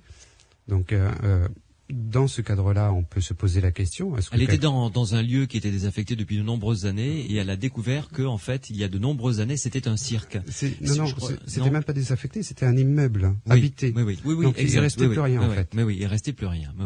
Et elle a trouvé, effectivement, en repassant, en trouvant l'atmosphère du lieu, en retrouvant l'atmosphère du personnage, du propriétaire du cirque, sa vie qui a été douloureuse surtout à la fin, en retrouvant ces sensations-là, elle a pu faire une post-cognition tout à fait étonnante, pour le moins. Donc, pour garder des exemples plus actuels, plutôt que tout à l'heure je parlais des débuts de la parapsychologie, pour avoir des exemples plus actuels, par exemple dans le livre Sixième Sens de Marie-Monique Robin et Mario Varoglis, je me souviens qu'il y a un cas de description donc de quelqu'un qui dit la nuit dernière, elle raconte elle dit que pendant une nuit, elle rêve d'un événement qui va se produire le lendemain. Elle doit être en voiture avec une amie. Elle arrive à un carrefour. À ce carrefour doit surgir un bus, si je me souviens bien, qui va provoquer, avec lequel elle va avoir un accident. Oui. Donc elle rêve ça une nuit. Quand elle se réveille, elle n'en a pas souvenance.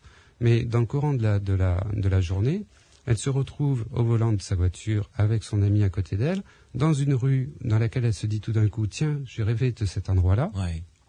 Et elle reconnaît le carrefour au moment où elle y arrive, et elle se dit, attention, j'ai rêvé cet endroit-là, il va m'arriver quelque chose. Elle modifie son comportement, elle ralentit, elle freine, et à ce moment-là, un bus débouche qui aurait dû la percuter si elle n'avait pas eu ce réflexe de freiner. Donc là, on a l'idée, dans la description de cette personne, de quelque chose qui a été vu dans le futur. Oui, tout à fait. Merci beaucoup en tout cas à Elisabeth d'avoir alimenté ce débat qui est toujours intéressant d'avoir. Aloïs nous a rejoint. Bonsoir. Oui, bonsoir. Bonsoir Aloïs, vous restez avec nous le temps d'une pause et on se retrouve tout de suite après parce que vous avez vécu une expérience qui n'a rien de paranormal mais qui est franchement étonnante et très inquiétante. Vous avez eu visiblement la bonne réaction.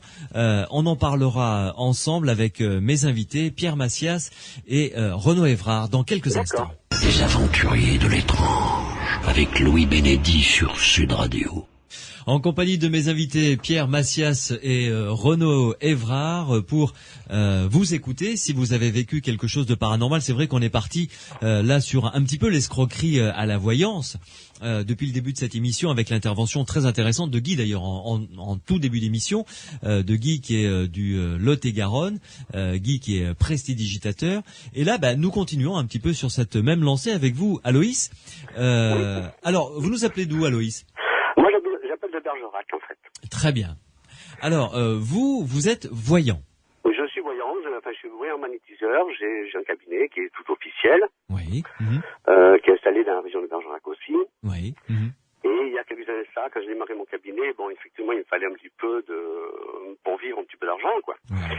Et je suis tombé sur une annonce de personnes qui cherchaient des voyants. Donc, pour moi, effectivement, je pensais que c'était la voyance pure, normale, quoi. Oui, tout à fait, tel que vous la pratiquez, je veux dire, bon, voilà, quoi. Voilà. Ouais.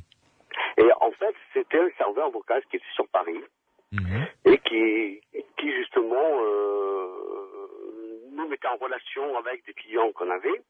Oui. Il faut dire que je travaillais exclusivement de nuit aussi, un serveur vocal. Moi, effectivement, je faisais des voyances à chaque fois, comme si j'avais un client qui était dans mon cabinet, ainsi de suite. Donc, je prenais juste le temps qu'il fallait, sachant que ça coûtait relativement cher à ces personnes-là, et qu'il y avait énormément de personnes qui étaient perdues la nuit, justement des personnes seules et on va dire affaiblies par les moments de détresse qu'il peut avoir dans la vie, quoi. Donc fragile, quoi, vraiment. Vraiment des personnes très très fragiles. Hein. Oui. Et ça se passait comment physiquement? C'est-à-dire, vous aviez un téléphone installé chez vous? Oui, j'avais un téléphone installé chez moi. C'était ma ligne personnelle, le serveur vocal m'aiguillait en fait les communications des clients qui arrivaient chez eux. Voilà, tout à fait. Et parlons un petit peu, si ça n'est pas indiscret, d'argent. Ça coûtait combien à la personne qui appelait? Alors, ça coûtait, à l'époque, c'était en francs. Je crois que c'était 3 francs la minute. D'accord. Ça leur coûtait. Donc, effectivement, c'était pas un tarif qui était excessif. Oui, tout à fait. D'accord. Ouais. Voilà. Et alors, moi, ce qui me gênait, c'est qu'on m'a imposé de faire tant d'heures de communication par mois. C'est-à-dire qu'ils voulaient que je fasse 200-300 heures de communication par mois. D'accord. Ouais. Voilà. Mais pour ce faire, alors il aurait fallu effectivement que je leur raconte un petit peu n'importe quoi. C'est-à-dire que il fallait tenir le client, si j'ose dire, au téléphone, quoi. Voilà, au téléphone, exactement. Et même à un certain moment, il m'avait imposé de mettre une deuxième ligne, voire une troisième ligne chez moi, chose que j'ai toujours refusée. Parce que le principe était justement que je prenne un appel. Pendant que j'avais cet appel-là, il y en a un autre qui effectivement m'appelait, que je mettais en attente le temps que je faisais la communication avec l'autre. Et pendant qu'il était en attente, l'autre payait évidemment, quoi. Oui, évidemment, bien sûr. Oui, tout à fait. Ouais. Et ça fait que je suis très vite arrêté parce qu'en plus, après, quand ils ont commencé à me demander, justement, je les d'aiguiller leurs clients potentiels pour acheter des pseudo-kits. Alors, il y avait une autre personne qui était sur Paris, qui, elle, était un voyant de Paris. Je ne dirai pas le nom parce que je ne veux pas... Par charité chrétienne. Voilà. Mais cette personne-là fabriquait des kits de protection, soi-disant, et des talismans. Ah oui, d'accord. C'était carrément le gourou de base, quoi. Qui voilà, vendait tout à fait. Oui, d'accord. Tout à fait. Oui. Donc, en fait, après, là, quand ils m'ont demandé ça, je dis non, stop, moi, je ne marche pas là-dedans. J'ai impliqué mon nom parce qu'en plus, au niveau des publicités, c'était mon nom qui paraissait, quoi. Hein. Ah oui, donc ça vous impliquait vraiment complètement. Voilà, tout à fait, oui. Tout à fait. Donc, j'étais connu sous ce nom-là et les petites annonces qu'il y avait dans les journaux, c'était mon nom, quoi. Ouais. Et alors, les kits qui étaient vendus, donc, ça coûtait cher? Ça partait, je crois que ça partait à partir de 100 francs jusqu'à 1500 ou 2000 francs. Il y a eu même jusqu'à 10 000 francs, je crois, d'après ce qu'il m'avait parlé, quoi. Moi, spécialement, je n'ai jamais vendu, parce que c'était pas mon principe, et puis j'ai vite arrêté quand j'ai vu ça, parce que, en fait, carotte un petit peu pour que le voyant fonctionne un peu mieux, parce qu'on lui donnait 30% sur la vente du kit, quoi. Oui, évidemment, il fallait que tout le monde s'y retrouve, quoi, pour que voilà, exactement, ouais. que l'affaire fonctionne. Et vous avez fait ça pendant combien de temps à peu près? J'ai fait ça pendant 3 mois. Oui. Ah oui, ça a été court. Et dites-moi, ça a été parce que 3 mois c'est court. Et très rapidement, ils vous ont demandé de prendre une deuxième, voire une troisième ligne. Ah oui, c'était 15 jours, 3 semaines après, quoi. Hein. Ah oui. Voilà, 15 jours, 3 semaines après. Hein. Oui. Et le phénomène aussi qui se passe aussi, c'est que bon, je discutais avec d'autres voyants, effectivement, et on me disait que souvent, même ils recrutaient, en fait, au niveau du recrutement, ils s'en foutent complètement que ce soit des vrais voyants, quoi. Hein. Oui.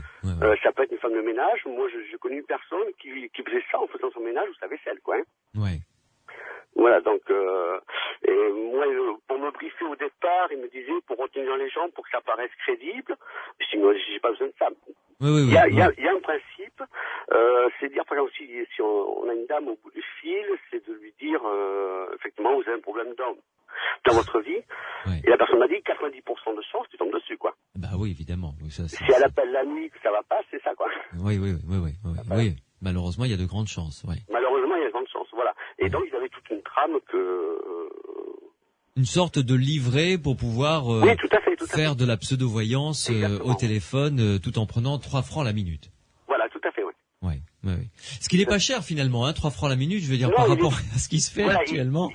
Il est pas cher, mais c'est ce qui découle tout. Après, c'est-à-dire, la personne, une fois qu'on l'a mise en confiance, qu'elle appelle régulièrement, c'est de la renvoyer vers ce monsieur qui est sur Paris, qui peut leur faire des consultations à domicile, des remises en forme. Il touche à tout, ce monsieur. Hein. Oui. C'est des kits, des talismans. Après, je vais peut-être quelque chose sur les talismans, mais voilà, ce monsieur fabrique des talismans aussi, quoi. Oui. Et est-ce que vous avez eu la possibilité d'être en relation avec d'autres voyants qui travaillaient pour ce réseau également? Non. En fait, le principe, c'est qu'on ne communique pas entre nous. Hein. Voilà, c'est très cloisonné en plus. C'est très cloisonné, c'est parfaitement cloisonné, c'est-à-dire que moi, je n'ai que le numéro de téléphone du central. Oui. Et le numéro de téléphone de la personne qui vendait les pseudo-kits. Oui, voilà, c'est ça. Voilà, mais tous les autres, on ne se connaissait pas, quoi. Oui. Mathieu, le réalisateur, vient de faire un petit calcul rapide à 3 francs la minute, hein, c'est ça, vous m'avez dit, hein, oui. 200 heures par mois, ça fait 36 000 francs quand même, hein. Pour cette époque-là, c'est pas mal, hein. Oui, tout à fait, oui. Ça dégage des bénéfices, je suppose, assez intéressants. Assez intéressant, oui. Surtout que, mis à part la publicité, au niveau de l'investissement, ils n'ont pas grand-chose, quoi. Oui. Et cette société vous semblait importante, florissante? J'ai appris par la suite, quand j'ai arrêté, moi, que c'était quelque chose qui battait de l'aile. Oui. Alors, il y a une autre astuce qui fait que quand ils voyaient que le serveur ne fonctionne pas très très bien, c'est de se mettre en réseau avec d'autres serveurs. Alors, je ne connais pas le principe, mais je sais que l'une des personnes qui s'occupait de ce secteur-là, il m'a dit, de toute façon, on arrête le site, mais on le met en relais avec un autre. C'est-à-dire que si vous appelez un numéro de téléphone pensant appeler tel ou tel voyant, vous allez tomber. Il y a de chance que ce soit pas lui qui répond, mais c'est l'autre qui est derrière, qui est caché. Oui, tout à fait. C'est tout un réseau, donc en fait, ce n'est pas... même si la personne est escroquée, qu'elle veut déposer plainte après pour X ou X raison, elle a les plus grandes difficultés parce qu'il faut trouver vraiment le véritable site qui est derrière. Eh oui, j'imagine. Voilà. Aloïs, vous restez avec nous, une pause, et on se retrouve dans quelques minutes en compagnie de Renaud Évrard et de Pierre Massias, qui sont mes invités ce soir dans Les Aventuriers de l'étrange sur Sud Radio. Les Aventuriers de l'étrange avec Louis Bénédy sur Sud Radio. La semaine prochaine, on devrait faire une émission sur l'escroquerie à la voyance. On est en train de la faire ce soir, ce qui n'est pas plus mal d'ailleurs.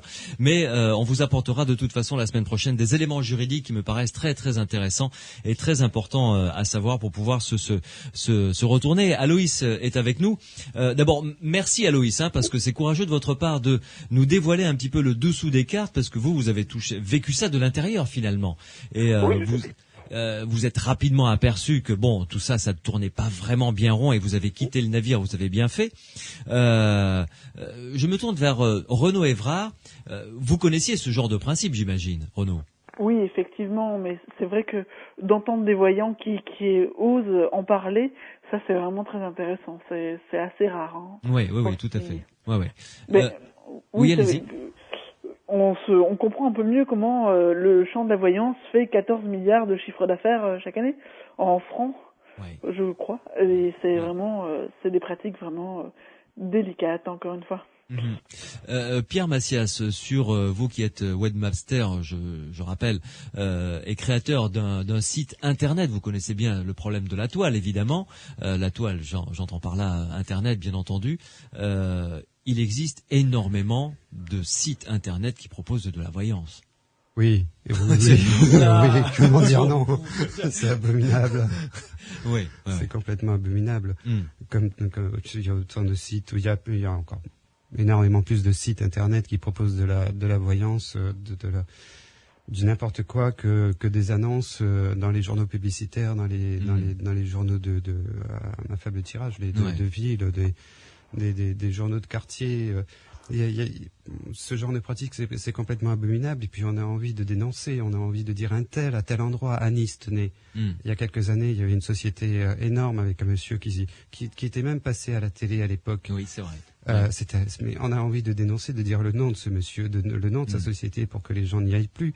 Mais ce serait en fait, ce serait lui faire de la publicité, parce que ce monsieur en particulier auquel je pense lors d'une émission, il s'est pas gêné de dire finalement vous m'attaquez, mais quoi que vous disiez sur moi, demain je sais que j'aurai 2 fois plus de clientèle. Ce qui est complètement abominable des pratiques, et là on voit les pratiques par téléphone où les clients, ceux qui appellent, sont exploités, et ceux qui se trouvent à l'autre bout du fil, qui jouent le rôle du voyant, se trouvent aussi exploités, puisque ces sociétés utilisent souvent, pardon Renaud, des étudiants, beaucoup d'étudiants en psychologie. Quand on connaît les difficultés des étudiants pour vivre leurs études, on en a parlé encore très récemment à la télé, on peut comprendre qu'on se laisse aller à se commettre dans ce genre d'activité. C'est-à-dire que c'est vraiment une exploitation à tous les niveaux. Dans ce genre de choses, il y a aussi tout le folklore, je dirais, toute la mythologie, toute la culture, mais enfin, quand je dirais la culture, c'est pas un mauvais terme. Il y a la culture des campagnes, mais qui est utilisée à mauvais escient. Et quand on propose des rituels à coups de bougies ou à coups de kits de protection, de talismans, tout ça, ça demande des sous supplémentaires. Ça se fait payer très très cher pour finalement laisser partir le bras dans l'engrenage. Ouais. Et là, après, on a énormément de mal à s'en sortir. Aloïs, merci beaucoup en tout cas. Je peux rajouter juste une toute petite chose aussi. Bien sûr, je vous en prie, oui. Il y a une autre escroquerie, pour moi, je qualifie d'escroquerie parce que c'est un peu mon cheval de bataille, c'est tous les vendeurs de talismans, ainsi de suite. Parce que le talisman par lui-même, à ce niveau-là, il n'existe pas vraiment de talisman, de protection, des choses comme ça. C'est surtout une antenne qui sert entre le fabricant, si vous voulez, et la personne qui le porte. Ouais. Et il est très facile d'avoir une personne faible en face de soi et lui dire bon, je vous donne un talisman, ça va vous protéger.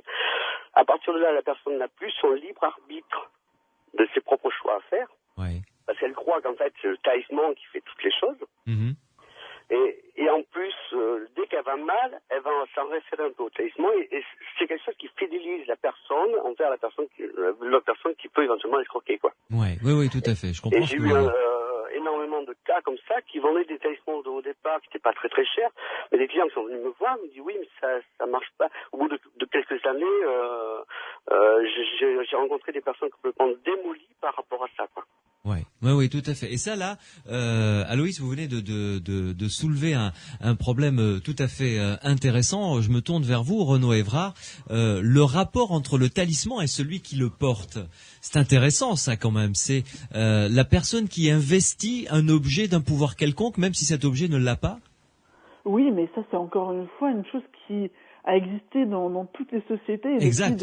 Millénaires. Les porte-bonheur, les choses comme ça. Oui, effectivement. Et c'est réintroduit d'ailleurs dans les thérapies ethnopsychiatriques, par exemple chez Toby Nathan, où il fait une utilisation justement de ces objets comme médiateurs de pathologie mentale, ou justement, c'est vrai nous on aurait un peu perdu on croit qu'on se débarrassait justement de ces talismans, de ces totems, de ces choses-là, mais en fait pas du tout. On est toujours dans un fonctionnement où on a besoin de ces objets qui sont peut-être aujourd'hui notre portable ou des choses comme ça, quoi. Ah oui, c'est vrai que le portable a peut-être pris cette place-là, effectivement. C'est Pierre Massias. Pas suffisamment. Pourquoi? Il en reste encore, des talismans, c'est ça? Oui, voilà, il en restait beaucoup trop. Ouais. Vous ne croyez pas au porte-bonheur et au talisman? C'est une question difficile, très difficile, je dirais. C'est un petit peu comme la voyance par téléphone ou la guérison, le magnétiseur qui va opérer par téléphone. Je ne crois pas qu'on puisse avoir une opposition forte, raisonnable contre une pratique de voyance ou de don de magnétiseur par téléphone. Par Internet, ça me paraît franchement plus difficile. Mais bon, entre cette acceptation, ce compromis, dire que ça pourrait se produire, on pourrait avoir du psy à distance par un moyen de communication genre téléphone, ça ne valide en aucun cas, jamais les pratiques de talisman, les pratiques les appels téléphoniques. C'est à ce niveau-là, les appels téléphoniques comme Aloïs nous en parlait tout à l'heure, sur une publicité, c'est-à-dire sur une action commerciale, l'appel téléphonique est rigoureusement à proscrire. De même que quand on a un contact avec un praticien, on y va pour quelque chose de précis, une voyance ou du magnétisme. On y va pour un cas, une situation très précise. À partir du moment où ce personnage dit « Ah, mais je détecte chez vous telle ou telle chose, il faut faire un travail, machin ou bidule », là, c'est le moment de prendre ses jambes à son cou. Et de partir très vite. De partir très très vite. Ne pas donner le doigt à l'engrenage. Dernier témoignage ce soir concernant l'escroquerie à la voyance. Il s'agit de Paul qui nous appelle. Bonsoir Paul. Oui, bonsoir. Mon cher Paul, merci de nous appeler, car vous avez vécu quelque chose d'extrêmement douloureux, une véritable escroquerie, vraiment. Oui. Racontez-nous dans quelles circonstances. Oui, je suis tout seul, handicapé. Oui. Et je me suis adressé à un voyant qui m'a fait croire des bêtises, qui m'ont coûté 5 000 euros. Combien? 5 000 euros. 5 000 euros? Oui. Mais qu'est-ce qu'il vous a dit qu'il ferait pour ce prix-là? Parce qu'il m'a dit qu'il allait me faire trouver une amie avec qui j'avais vécu, qui était partie. Oui. Après, il a fait des voyages en Afrique, soi-disant pour aller chercher je sais pas quoi, des bêtises. Oui. Et parce que j'avais une propriété à fermage, il m'a dit, ne t'inquiète pas, je vais te faire avoir tous ces terrains et personne ne pourra y toucher. Oui. Après, il est venu à ma maison, il est venu, je sais pas quoi faire, bénir avec de l'eau. Avec de l'eau, je sais pas si c'est de l'eau. Oui. Il m'a réclamé 700 euros pour un verre d'eau. Oui. Il l'a mis dans la maison et je vois qu'il n'y a rien, absolument rien. Alors je l'ai mis au tribunal, au commissariat. Vous avez porté plainte donc? Oui, pour abus de faiblesse. Oui. Parce que je suis handicapé à 80%. Oui. Et il m'a dit surtout, si je portais plainte, qu'il allait faire une prière ou quelque chose pour me faire casser la gueule ou me faire casser la voiture. Oui, bien sûr, évidemment. Alors, j'étais au commissariat, et moi je dis pas où, parce que ils se reconnaîtraient peut-être. Je comprends tout à fait. La personne du commissariat m'a dit, surtout tenez ferme, ne bougez pas. Oui. Et je ne sais pas qu'est-ce qu'il va donner, parce que le champ, les champs, les voisins l'ont pris. Ils l'ont pris. Moi, j'avais un troupeau de moutons. Il y en a 120 de morts. Et ça va de plus en plus mal. Et alors, et la personne en question qui dit, j'ai été avec lui plusieurs fois, en voiture, il me dit, elle est là, elle n'y est jamais. Alors, qu'est-ce que c'est cette histoire? Oui. Ben, disons que, si je peux me permettre, Paul. Oui, oui. On en a parlé un petit peu tout à l'heure avec Jacqueline, qui a vécu un petit peu la même chose. Bon, déjà. J'ai entendu. Oui.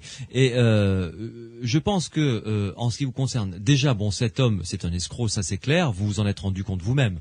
Hein? Oui. Bon, donc on est d'accord là-dessus. C'est un homme qui est absolument malhonnête, d'une part. D'autre part, je suis persuadé, mais alors je suis prêt à parier ce que vous voulez, qu'il n'a pas le moindre début du commencement de quoi que ce soit, de pouvoir, de psy, de don, de tout ce que vous voulez. Je suis d'accord avec vous. Sauf celui de savoir exploiter la faiblesse des gens, et c'est ce qu'il a fait avec vous. Donc, je pense que cette histoire vous a profondément blessé, parce que d'abord je tiens à vous remercier d'en parler à l'antenne, parce que c'est pas évident. Non, mais il faut dire la vérité. Oui, ben j'entends bien, mais pour vous, ça ne va pas être évident de dire, voilà, je me suis fait quand même avoir de 5 000 €, ce qui est quand même difficile. Mais bon, vous vous en êtes rendu compte, et c'est tant mieux, ça va vous permettre de sortir de là. Donc ce monsieur n'a pas l'once d'un pouvoir, et je pense que là actuellement, moralement, vous êtes affaibli, parce que vous étiez déjà faible, sinon vous vous auriez pas tourné vers ce genre d'individu.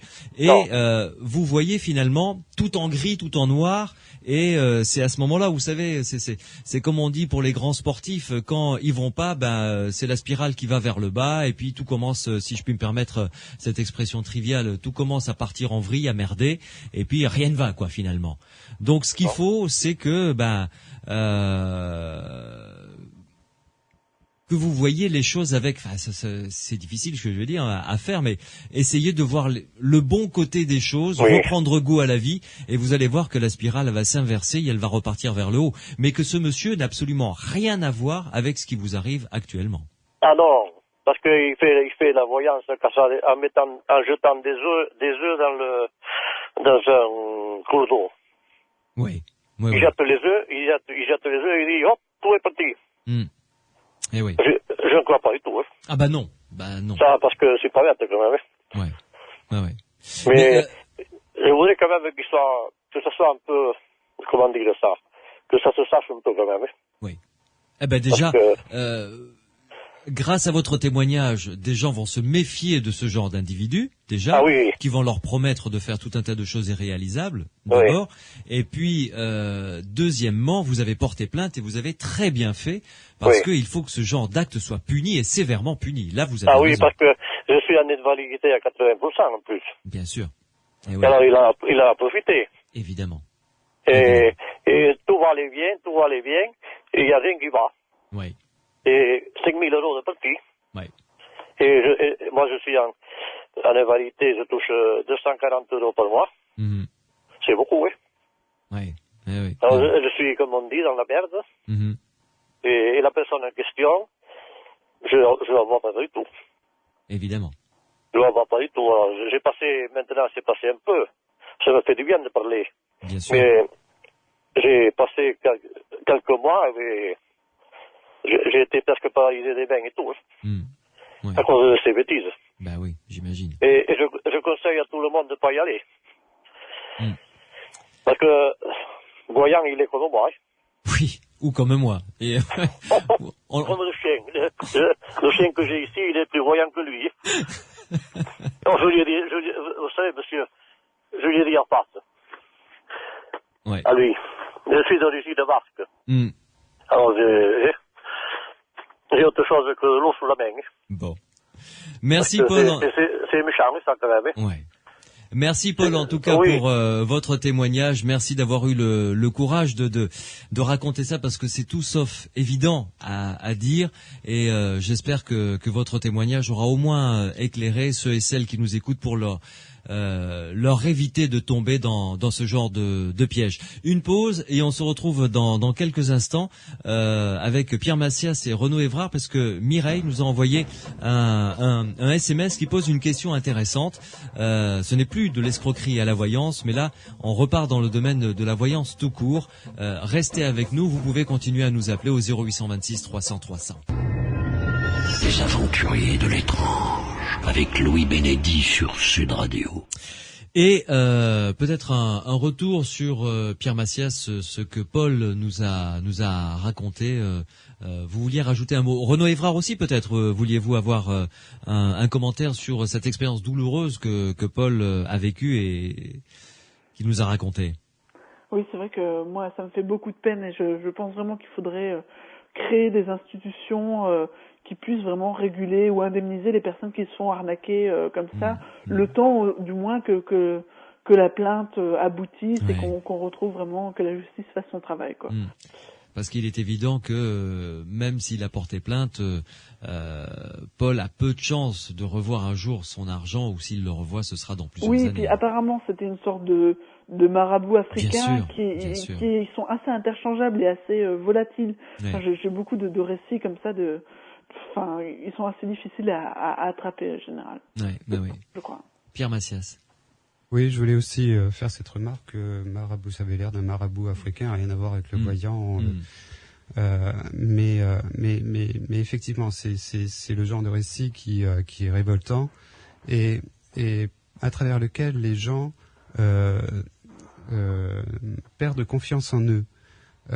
Il y a quelque chose qu'il faut dire, qu'il faut redire à tout le monde, qui se fait à toute personne qui se fait escroquer de cette manière-là par un praticien du paranormal, c'est d'aller porter plainte. Il faut. Là, je me demande en fait, Paul a porté plainte. Quelle a été la suite donnée par les policiers ou par la gendarmerie? Quelles suites sont possibles? Est-ce qu'il y a des organismes qui puissent regrouper plusieurs plaintes? Et puis d'ailleurs, pourquoi dans ce cas-là avoir besoin de 300 personnes qui ont été escroquées?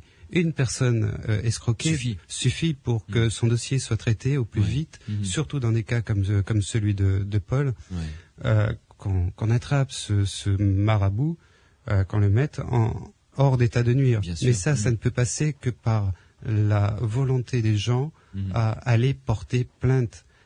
Tout le monde peut faire des erreurs. On peut se sentir ridicule dans ces cas-là quand on se fait avoir, mais il n'y a pas à se sentir ridicule. Il n'y a aucun ridicule à s'être fait avoir de cette manière-là. Il faut absolument reprendre le dessus et se retourner contre ces gens-là, aller porter plainte, aller jusqu'au bout. Ouais. Dernière question, messieurs Renaud Évrard, Pierre Massias.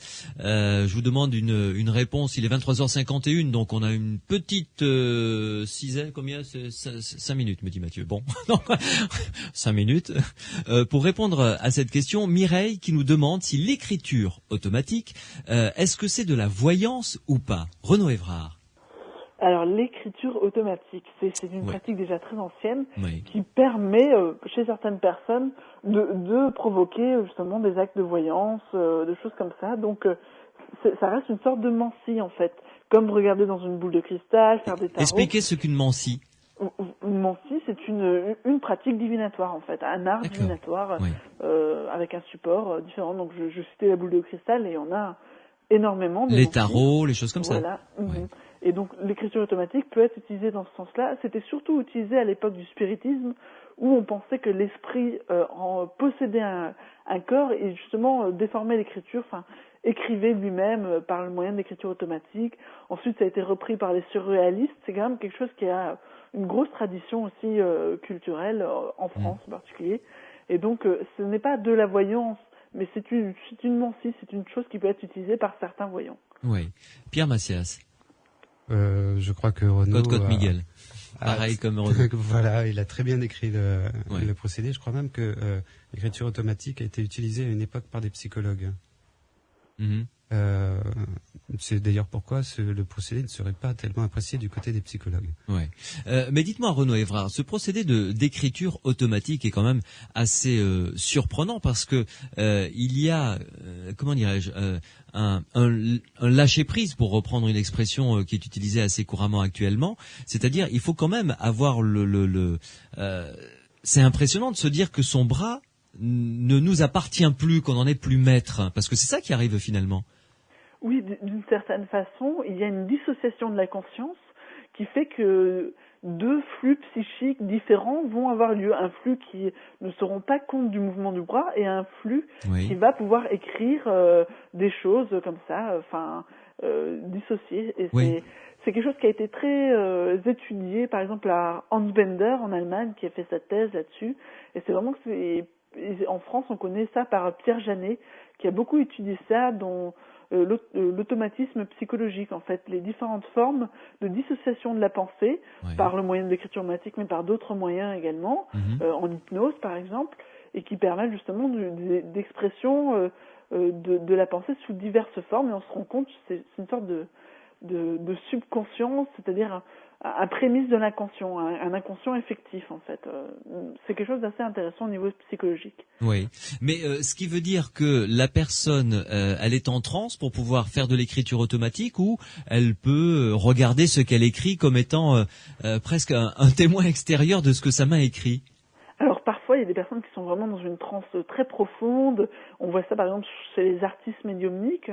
Je pense à Gasparetto en particulier, le brésilien. Mais il y a des transes très légères et il y a des gens qui font ça d'une façon très naturelle. Puis on peut le faire nous-mêmes d'une façon très bête. On est un peu distrait, on dessine des choses, on écrit des choses et on se rend pas compte forcément qu'on a...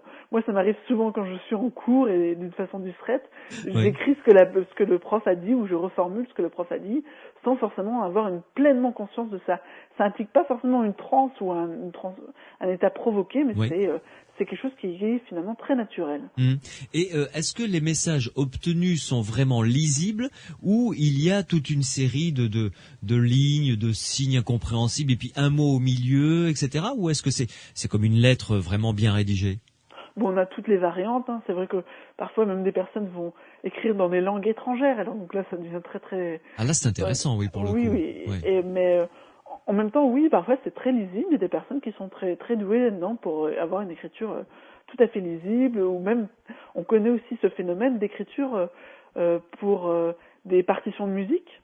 Donc c'est quelque chose qui vient comme ça. Donc là, faut que ce soit lisible d'une certaine façon. Mais aussi des cas très célèbres dans les premiers temps de la recherche en sciences psychiques, d'écriture de poèmes en langue très ancienne, des tonnes de vers en un temps record, des événements complètement incroyables, et donc ça peut produire des performances vraiment artistiques d'une très grande richesse, une très grande qualité en fait. Bon, donc là vous me donnez envie de consacrer une émission à ce thème, parce que ça a l'air d'être passionnant et ça a l'air d'être... Il y a vraiment des choses très intéressantes de ce côté-là à fouiller. Bon, très bien, c'est noté. On va prendre date, Renaud.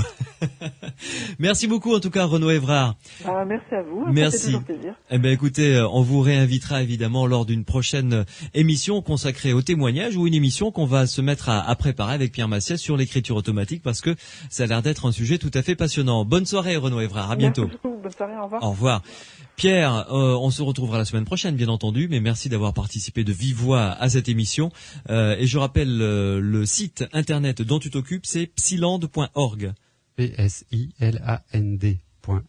Voilà, merci Pierre. À bientôt. Sud Radio, samedi et dimanche, 22h minuit. Louis Bénédy, les aventuriers de l'étrange.